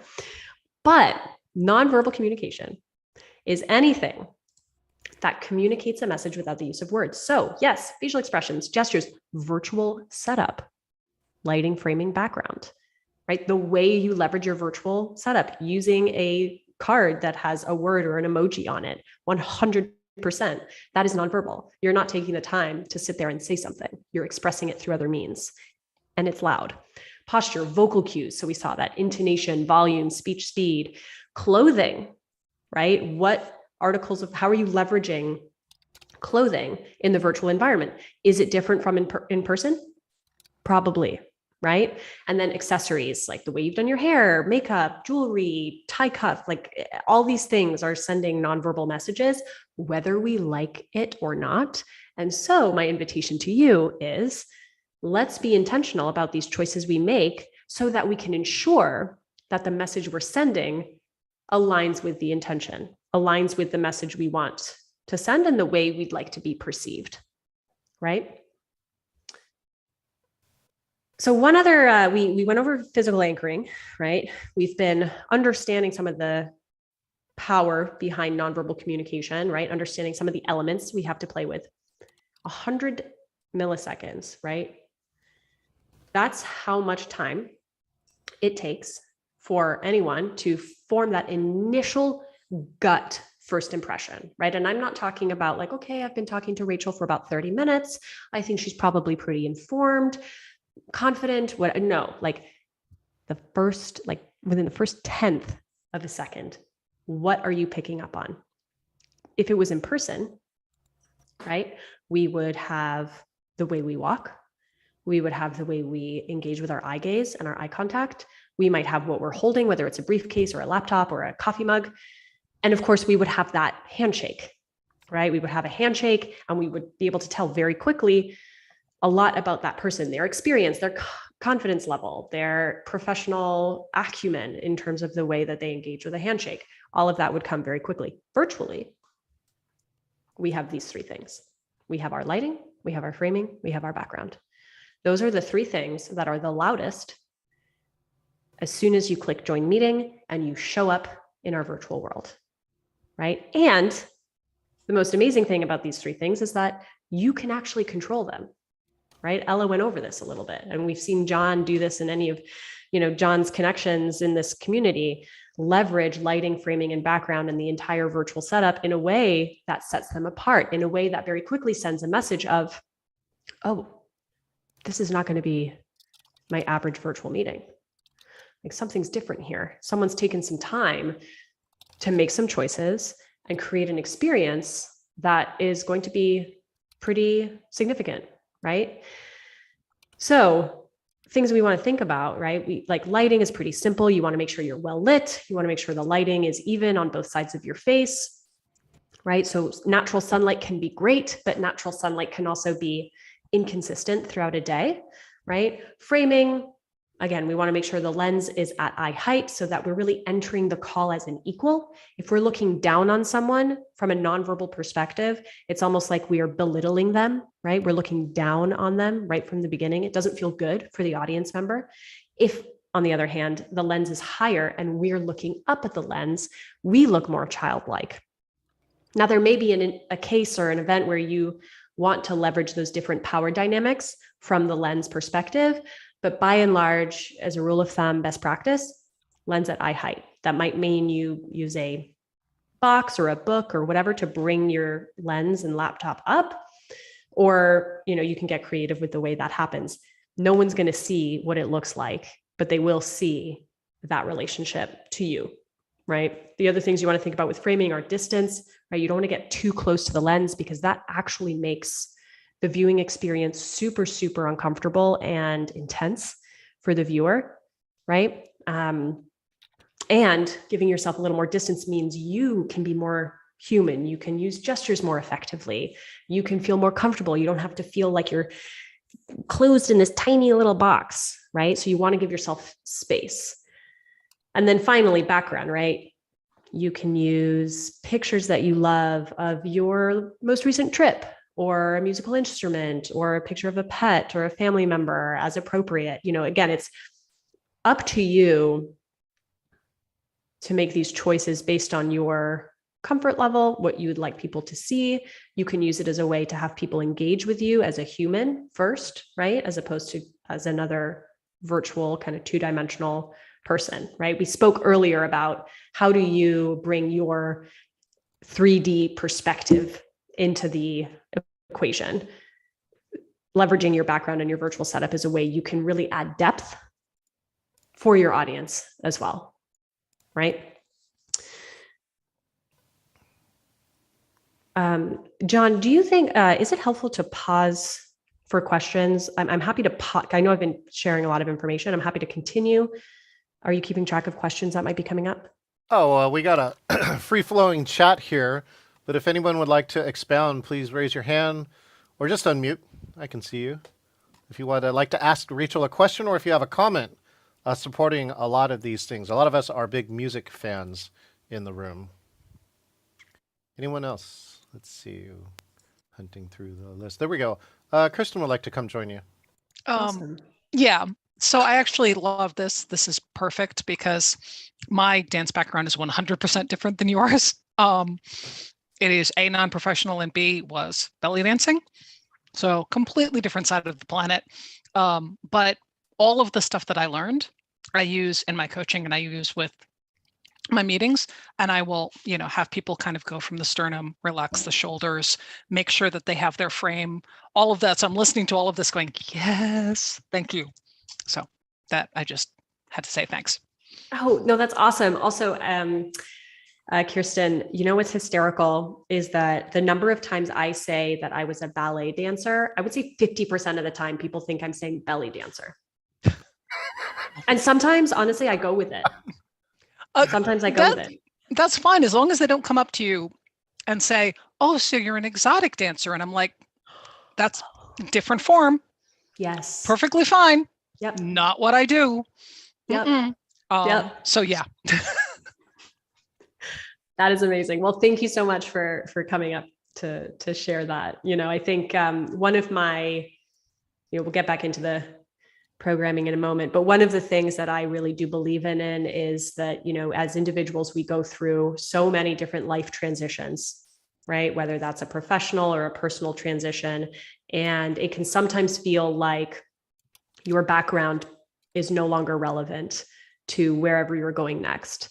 And I think that we do such a disservice to the people in these other worlds that we're moving into by leaving and maybe ignoring some of that background that might seem not as relevant. And it is part of so much of what makes you who you are and what makes you unique. And so the more ways that you can leverage your background and build, these evolving new identities around that, the more powerful I think our worlds will be in general. Right. So just something to keep in mind. And Kirsten, thank you so much for sharing that. You've obviously been doing that. So yeah, John, if at any point there's a question that comes up, like just interrupt me. I'm happy to take questions as they come. We'll also have quite a bit of time at the end. Gotcha, Rachel. Go ahead. Awesome. Great. So taking note for yourselves of one thing that you might tweak to your first impression, right? That first moment where you join the meeting, where your audience sees you in your virtual space, right? What's one thing you might not necessarily do better, but do differently, right? Based on some of what's being shared, not just in my session, but throughout all of the amazing speakers and content that John's been putting together for you, right? Something to keep in mind. It's your virtual handshake, all right? I sometimes I say it's like your virtual suit, right? So your lighting, framing, and background is essentially this new form of the way that people might have sized you up based on your handshake or your suit if we were in person, right? So just, I think sometimes we like to squish virtual video-based experiences into the in-person box, right? And be like, well, it should feel the same and it should be the same. No, it's a channel in and of itself. It comes with its own unique challenges and its own unique benefits, right? And so we want to just make sure we're always showing up for the channel that is presented to us in the most appropriate, beneficial way.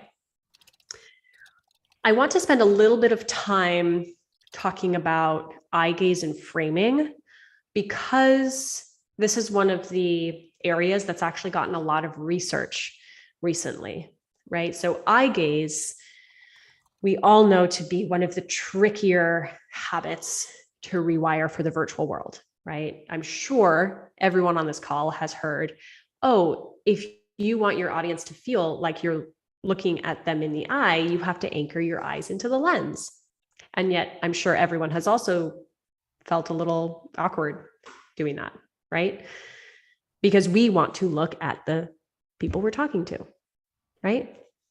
But this, from a nonverbal perspective, and this is what studies have shown, right? I'm happily looking at my audience. I've immediately lost that connection with you guys, right? From a nonverbal perspective, neurologically, right? You all are like, well, Rachel's, she's looking away.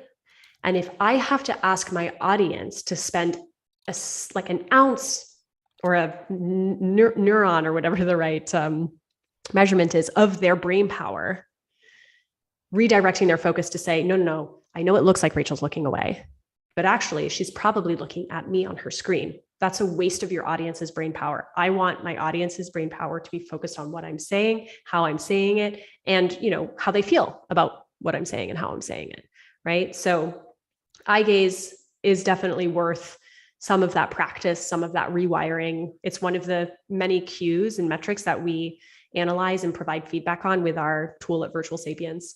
But this quote here, right? Findings showed significant effects of gaze and camera lens, right? We went over some of the framing dynamics on impression formation, right? And not just impression formation, but what that means specifically related to positively being associated with likability, social presence, and interpersonal attraction, right?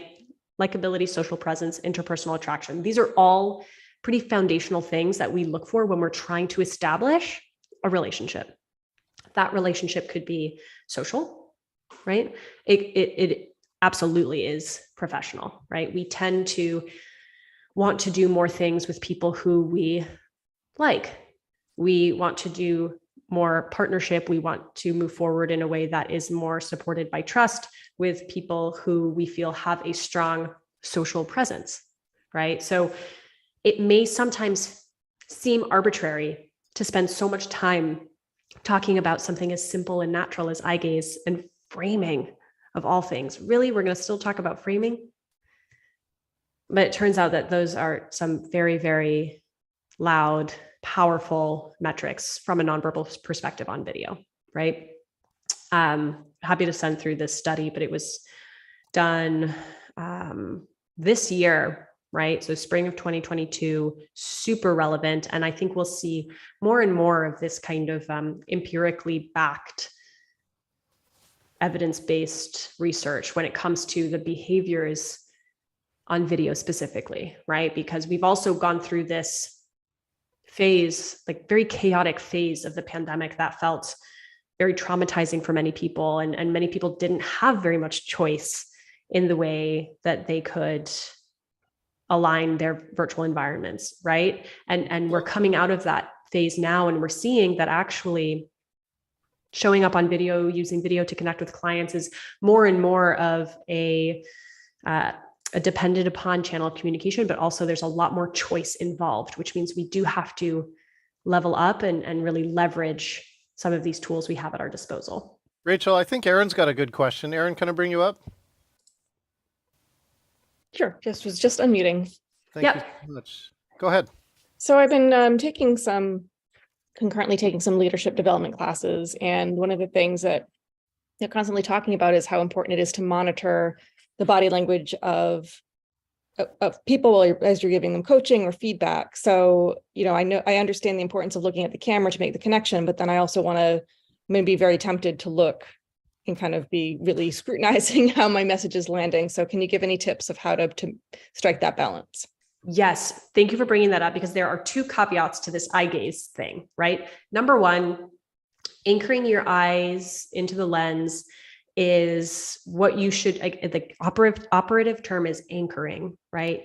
Only while you're speaking. So if I'm the speaker, I want to anchor my eye gaze into the lens. That doesn't mean stare, right? So if I were to, yeah, exactly. Like, no problem. Rachel told me to look into the lens when I'm speaking. So that's exactly what I'm going to do. It's super intense. It actually causes Zoom fatigue, and it is very aggressive, right? So we want to keep a little bit of that natural eye contact cadence, which involves, right, every now and then, looking around or referencing some of the other squares of the people that you're speaking with, right? That's one thing. Another thing is if you're the active listener, you really just want to make sure the direction of your face is pointed towards the lens, right? Because if I'm listening to you and you're looking into the lens and I'm doing something like this, that's fine, right? What we want to avoid is, having someone up on a different monitor and the nonverbal they get from out of the corner of their eye is, yeah, right. And we've all seen that. And it's just, again, it requires so much extra thinking on the part of our audience to be like, no, you know what? She's probably not distracted. She's probably not talking to someone else. She's probably got a monitor, but like, it's like, don't do that to your audience. So those two things. And then they were looking at the other monitor and it was so difficult. Yeah, it's totally. Yeah, totally. And then I was going to say one other thing. Oh yeah. This is just kind of more set up basic oriented, but if you are having, like in general, it's very helpful to be in speaker mode and to hide your self view. In hiding your self view, you will spend like 100% of the time that you would have spent, checking yourself out, which it's just, we all do it. It's nothing to be ashamed of. It's very, like, we never have an in-person conversation with a mirror being held up, right? So hide your self view. And by having the virtual Zoom or whatever platform you're using more in that speaker mode, you put the person you're speaking with more centered so that when you do look at them, it's the difference between, this and this. And that difference is so small that, you can reference the person's facial expressions much more easily. Is there a setting on Zoom where you can make it, if I've hidden my self view and then I get put into a breakout room, I come off of self view. So I spend the very first part of my breakout looking over at the technology to hide myself view again. Is there a way to default that, or is that just the way it goes? John, do you know? I don't think there is, to the best of my knowledge. Yeah, currently that's the way it is. It's like if you're in Spotlighted and you start doing breakout rooms, you'll go back into gallery because the person Spotlighted might have left. Got it. Okay. Zoom has to make decisions like that. Thank you. You're welcome. Thank you for your question, because that really beautifully brought up some of the points I was going to make. So to recap, right, it's like, try as best as possible to keep your natural, comfortable eye contact cadence. We're not staring into the lens, we're anchoring into the lens. It's really mostly for when you're the active speaker, and try as much as possible to arrange your Zoom video experience so that you don't have to be looking like completely somewhere else to reference the other humans that you're trying to connect with, right? Awesome. Okay, so moving right along, we're essentially going to recap or cap this whole session off with just a quick overview of some of the other virtual presence cues we can leverage, right? So we talked about physical anchoring, we talked about eye contact, we talked about lighting, framing, background, posture, right? Pretty self-explanatory, but the more at ease, the more open we are, the more the message we send to our audience is of one of being open and welcoming and present, right? So the physical anchoring exercise we did actually has the beautiful effect of reorienting everyone's posture on the call from something that's a little more, slumped, a little more low energy, to something that's just a little more supported, right? Supported and grounded. So you always want to think about posture in a way that is not isolated, right? But really grounded and connected to your feet and your chair, and kind of the way that you're building that postures from the ground up, if that makes sense, right? Eye contact, we covered. Gestures, a couple notes on that. If your framing is set up such that you have space and you have a playground, it becomes a little more natural to include gestures, right? If you're too close, then the only way that your gestures are being read is, again, if they're like up by your ears, which just feels awkward and weird, right? So we want to give ourselves the space so that we can leverage gestures in a way that feels natural to us. A few hand gestures that are very effective to use on video are things like open palm facing forward gestures. You can gesture to someone on the other lens, right? It doesn't have to be like, you please answer the question, right? But you can indicate that this is what you're doing with your hand at even just the lowest level of the frame. I like to use like more pointed, detail-oriented hand gestures when I am making a point, right? It helps emphasize specific points. It helps me slow my voice down as well, right? Because I want to make sure that everything I'm saying is landing and that you have an opportunity to digest it. Many people are visual learners, so having a little bit of that change in the physicality as opposed to just being a talking head, right? If I were to be talking to you like this for 45 minutes, it would be very different from, this is a big idea, and like, bringing in some of those gesture cues. I will say, developing a hand gesture vocabulary might seem forced or, again, inauthentic, but really it's about coming up with a few tried and true like ranges of hand gestures that you can incorporate in a way that you don't have to think about it, right? But that means you have to practice it. As part of our tool, we have what we call a learning lab, and we have all these videos on, like trying to develop your own hand gesture vocabulary. Here are some like baton gestures and open palm and closed palm and all kinds of things that you can kind of play around with. And vocal cues, I don't have to go into that so much because I know it was very much supported in the other session, but intonation, speech speed, pausing, filler words, uptick, those are all things you want to be playing around with and thinking of in the way that you speak your words, right? One thing that I'll say from a purely nonverbal perspective, pausing and speech speed are two serious indicators of authority and confidence.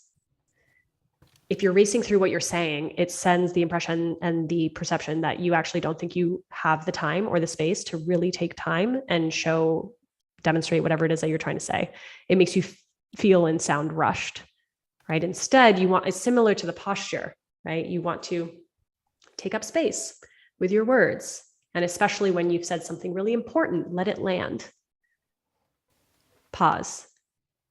Total hack. If you feel like you've completely lost your audience and you've been talking a lot nonstop, pausing almost always makes people come back to attention.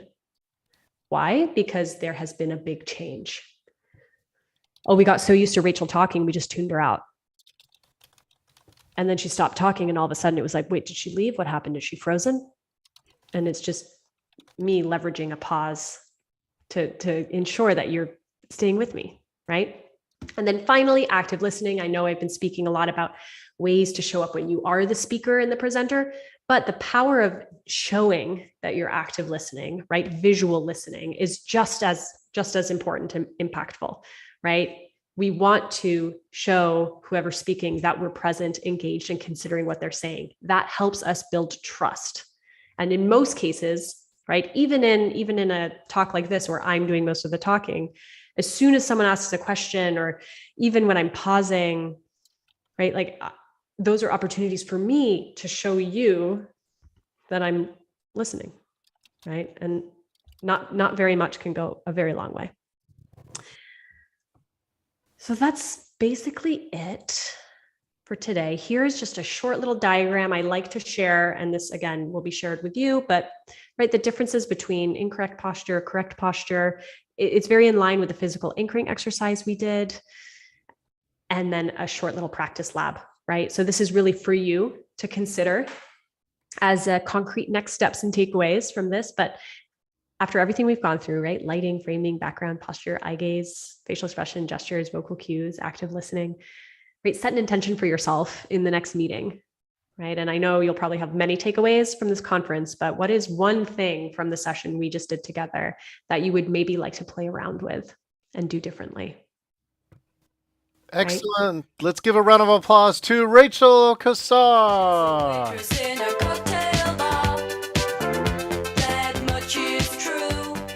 And we did put it in the chat. I'll re-put it in the chat. You really want to try out Virtual Sapiens Sidekick. Again, it will give you these cues on the fly. So for instance, if I lean my head this way, it will start giving me a nudge going, they have a center icon saying, John, maybe you should move to the center. If I stop using my hands for over 10 minutes or whatever the marker is, Rachel's like worked really hard on these algorithms that you'll come back around and it'll give you a prompt saying, oh, maybe you should make a hand gesture. And so it's a really cool piece of technology. It's like having Rachel, not me, in your back pocket or in front of your camera with you, kind of like a ballet coach going, you need to work on your posture, right? Which I never did take ballet.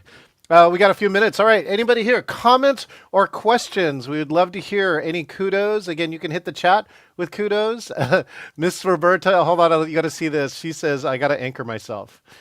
Yes. It's a beautiful post-it. Thank you so much. Anybody else?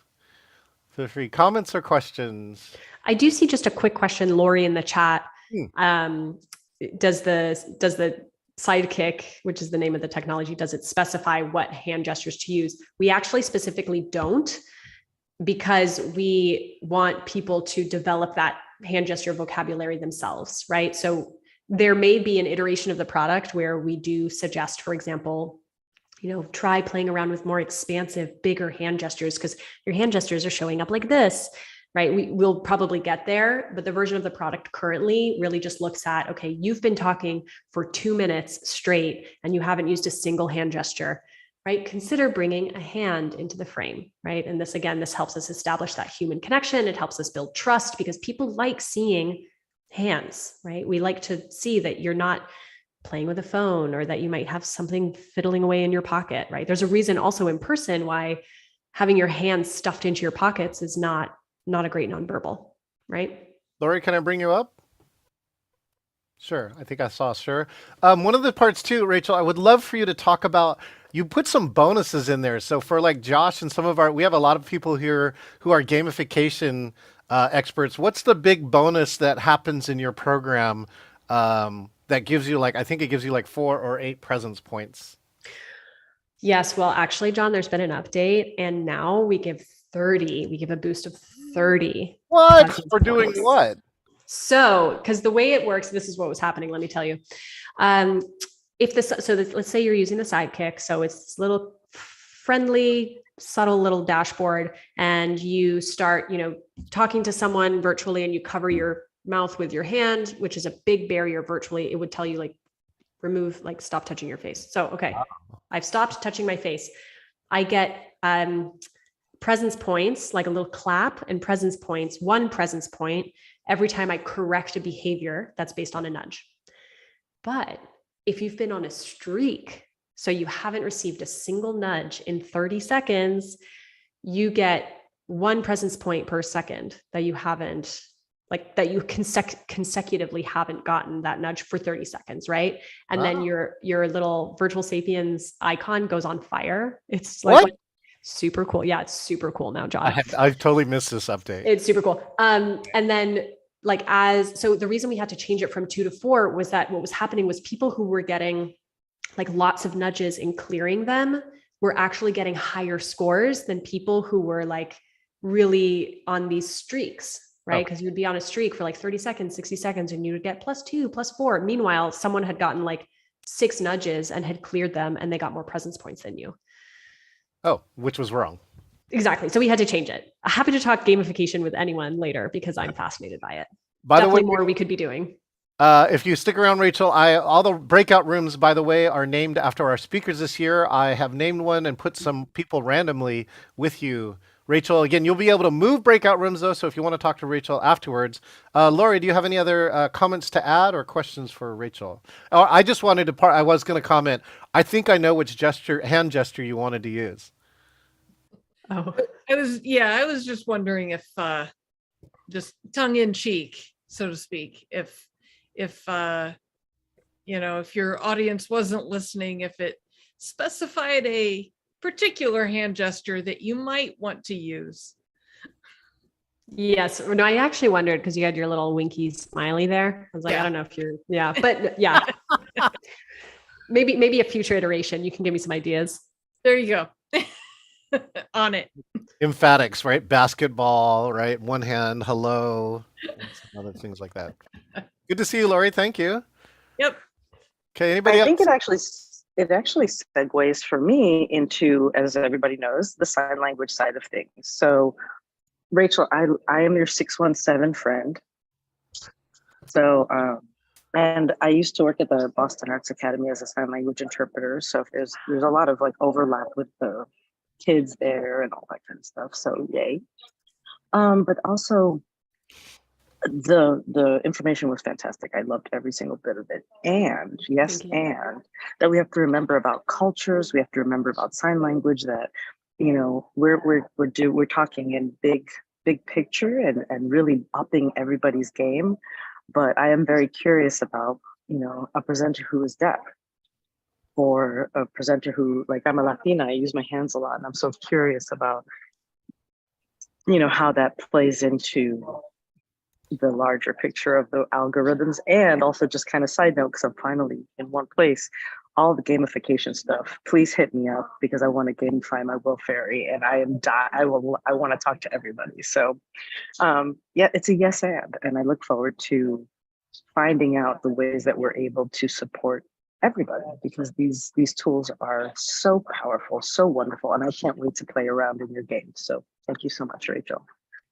Thank you, Joe. Yeah, thank you for bringing that up. I mean, what we're very specific about the tool currently supporting Western cultural communication norms, right? That's one thing. So this tool might not necessarily be appropriate for a certain employee at a certain level in an Asian culture, right? Because it actually might come across as too dominant in the types of behaviors we're suggesting. So we're pretty clear about that. In terms of some of the other, like whether it's you're blind, deaf, on the spectrum, whatever, like those things I actually think are pretty fascinating. It would be fascinating to me to develop some changes that would support those populations. I used to do a lot of work before the pandemic with blind people, right? Because especially congenitally blind, so they've been blind their whole life, like they've literally never seen another human move before. So how can they understand body language since we learn through mirroring, right? So a lot of that work I used to really love that work. So I'm curious to see how we can keep that in mind, but always something great to bring up. Thank you. Excellent. Thank you, Joe. All right, any other questions? I think we're good. Well, let's do this one more time for Rachel. Let's give her a round of applause. Thank you so much, Rachel. Appreciate that. Let's see, what song do I have for you today? And she is an incredible dancer, of course, as you. There we go. Thank you. Coming up tomorrow, well, number one, did you love all this content today? Here, hold on. Let me bring up the gallery here. Let me see. How much did you love this? Let's just see a show of appreciation for all of our speakers here today. Thank you so much. Coming up tomorrow, by the way, coming up next right after this is some networking and some informal conversations. So if you want to do that, hang around. If you got to go, I know that you got to go. Coming up tomorrow, 9 o'clock, Shelley Golden, the Zoom makeover. how to make your virtual space your space, you got to meet Shelley Golden if you want to figure out like how to make this either virtual or better yet, even your natural background really make over. She also looks for lots of other things. She has techniques that I have not seen other people use. 10 o'clock, Tyler Paris returning back here. My favorite chief of staff expert is here. He's going to do winning at high stakes virtual meetings. So many of you, if you are in business, you know that there are high stakes virtual meetings, and Tyler has really broken down how to do that because as a chief of staff, you report normally to the CEO, and he's bringing many of his secrets along with him. Tomorrow at 11 o'clock, I'm going to run a session called Empower Your Next Virtual Meeting with no additional technology, right? So how many of you are kind of resistant for using new technology? I understand, right? That OBS part might have blown you away a little bit. I'm going to tell you, I was inspired by our good friend Elizabeth Gilbert. I put together a session. I use no slides. I don't use any slides. I don't use any tech. And I will show you 8 different ways that you can empower your next virtual meeting with no additional technology. I developed this because this is what people are asking for me. And then at high noon, you got to be here. Miriam Hadness of the Never Done Before community is going to be here, and she's going to do a program called Falling in Love on Zoom. Right? Sounds interesting, right? Might be maybe touch a little nerve. You got to see this session. It is a really, really super cool session. She's one of my favorite top facilitators. So let's do that. So let's see. Before we leave, is anyone interested in how we kind of do this thing? Right? This conference. So let me just share with you. Maybe somebody in the audience is secretly sweating about a virtual conference that you're nervous about virtual fatigue, scared that you may not hit all of your conference high notes. Well, I want to share some behind the scenes with you, right? If you want to host hundreds of people and sleep soundly at night, all right, what you need, oh, well, hold on a second. I have to do this part. This might be you. Like if you've ever felt this way leading up to a virtual conference, this is what a lot of people tell me around that. So what you're looking for is this, the Engaging Virtual Meetings Conference. We've done this for many large virtual conferences, right? We follow our own advice, which is never lead a virtual conference alone. Let our professional producers help you take your stress and worries away. There's 3 simple things that we've done for this program today. And the number one is design, right? We'll meet with you, all of your key stakeholders, and we can assess your virtual conference, and we'll help recommend the most engaging techniques for your virtual conference. Things like, in a moment, we're going to show you, we're going to build a virtual hotel inside of Zoom. So these are things that you can do. The next thing that we do is that we lead your rehearsals. All of these big name people who I showed you, we all did rehearsals. And to me, rehearsals are the number one factor that helps reduce catastrophic failure during your virtual meeting. I'll say that again, rehearsals. If you're not doing rehearsals, your odds of a catastrophic failure go skyrocketing. And so, like in this case, Elizabeth Gilbert, all we did was improve her mic. And again, she used nothing else in terms of her technology, but that mic was critical because she's a storyteller. And when you hear that vocal quality change from something like a tinny room to this incredible rich vocal quality, she became one of my top keynotes in the last 2 years. The third thing that we do is, of course, production. So we do all this. We push all the right buttons at the right time. We handle the unexpected, and we've had it all, including myself blowing a power fuse and also getting kicked out of a Zoom and having my Zoom crash right at the beginning of a conference. We handle all of that. And by working together as a team, you can focus your attention on your attendees, set your worry aside, and accept all the kudos for a well-run conference. So listen to what a few of the other people who've used Engaging Virtual Meetings Conference had to say. And as we watched and learned, we knew that we were going to need help running this virtual event. So we reached out to John Chen, who we've been working with since 2008, because what we did with John was something very unique, but it worked. Okay, well, first of all, I want to thank John Chen. I wish I had had that tutorial about a year ago when we first started using Zoom. That was outstanding. This is the time I feel at home. Finally, I'm so happy you put this together. Absolutely incredible. Phenomenal job. I can't believe how fast the last 2 days went. I can't believe it. Yeah. No, I've never seen anything like it. And I was unbelievable. Crashed. talking about. I was like, you don't even know Zoom. You don't understand Zoom. Cheers. You don't even know Zoom, right? So that's what our attendees felt like. They felt like burned out actually before the design part. We still talked him into Zoom, but did it in such a way that he said, you don't know Zoom. So this is a price point, but it's just saying, regardless of these are prices for my common programs, but regardless of what's on the screen, through a conversation, I've been able to find the right package for many of my people. And of course, if you sign before October 31st, I've got two super cool things.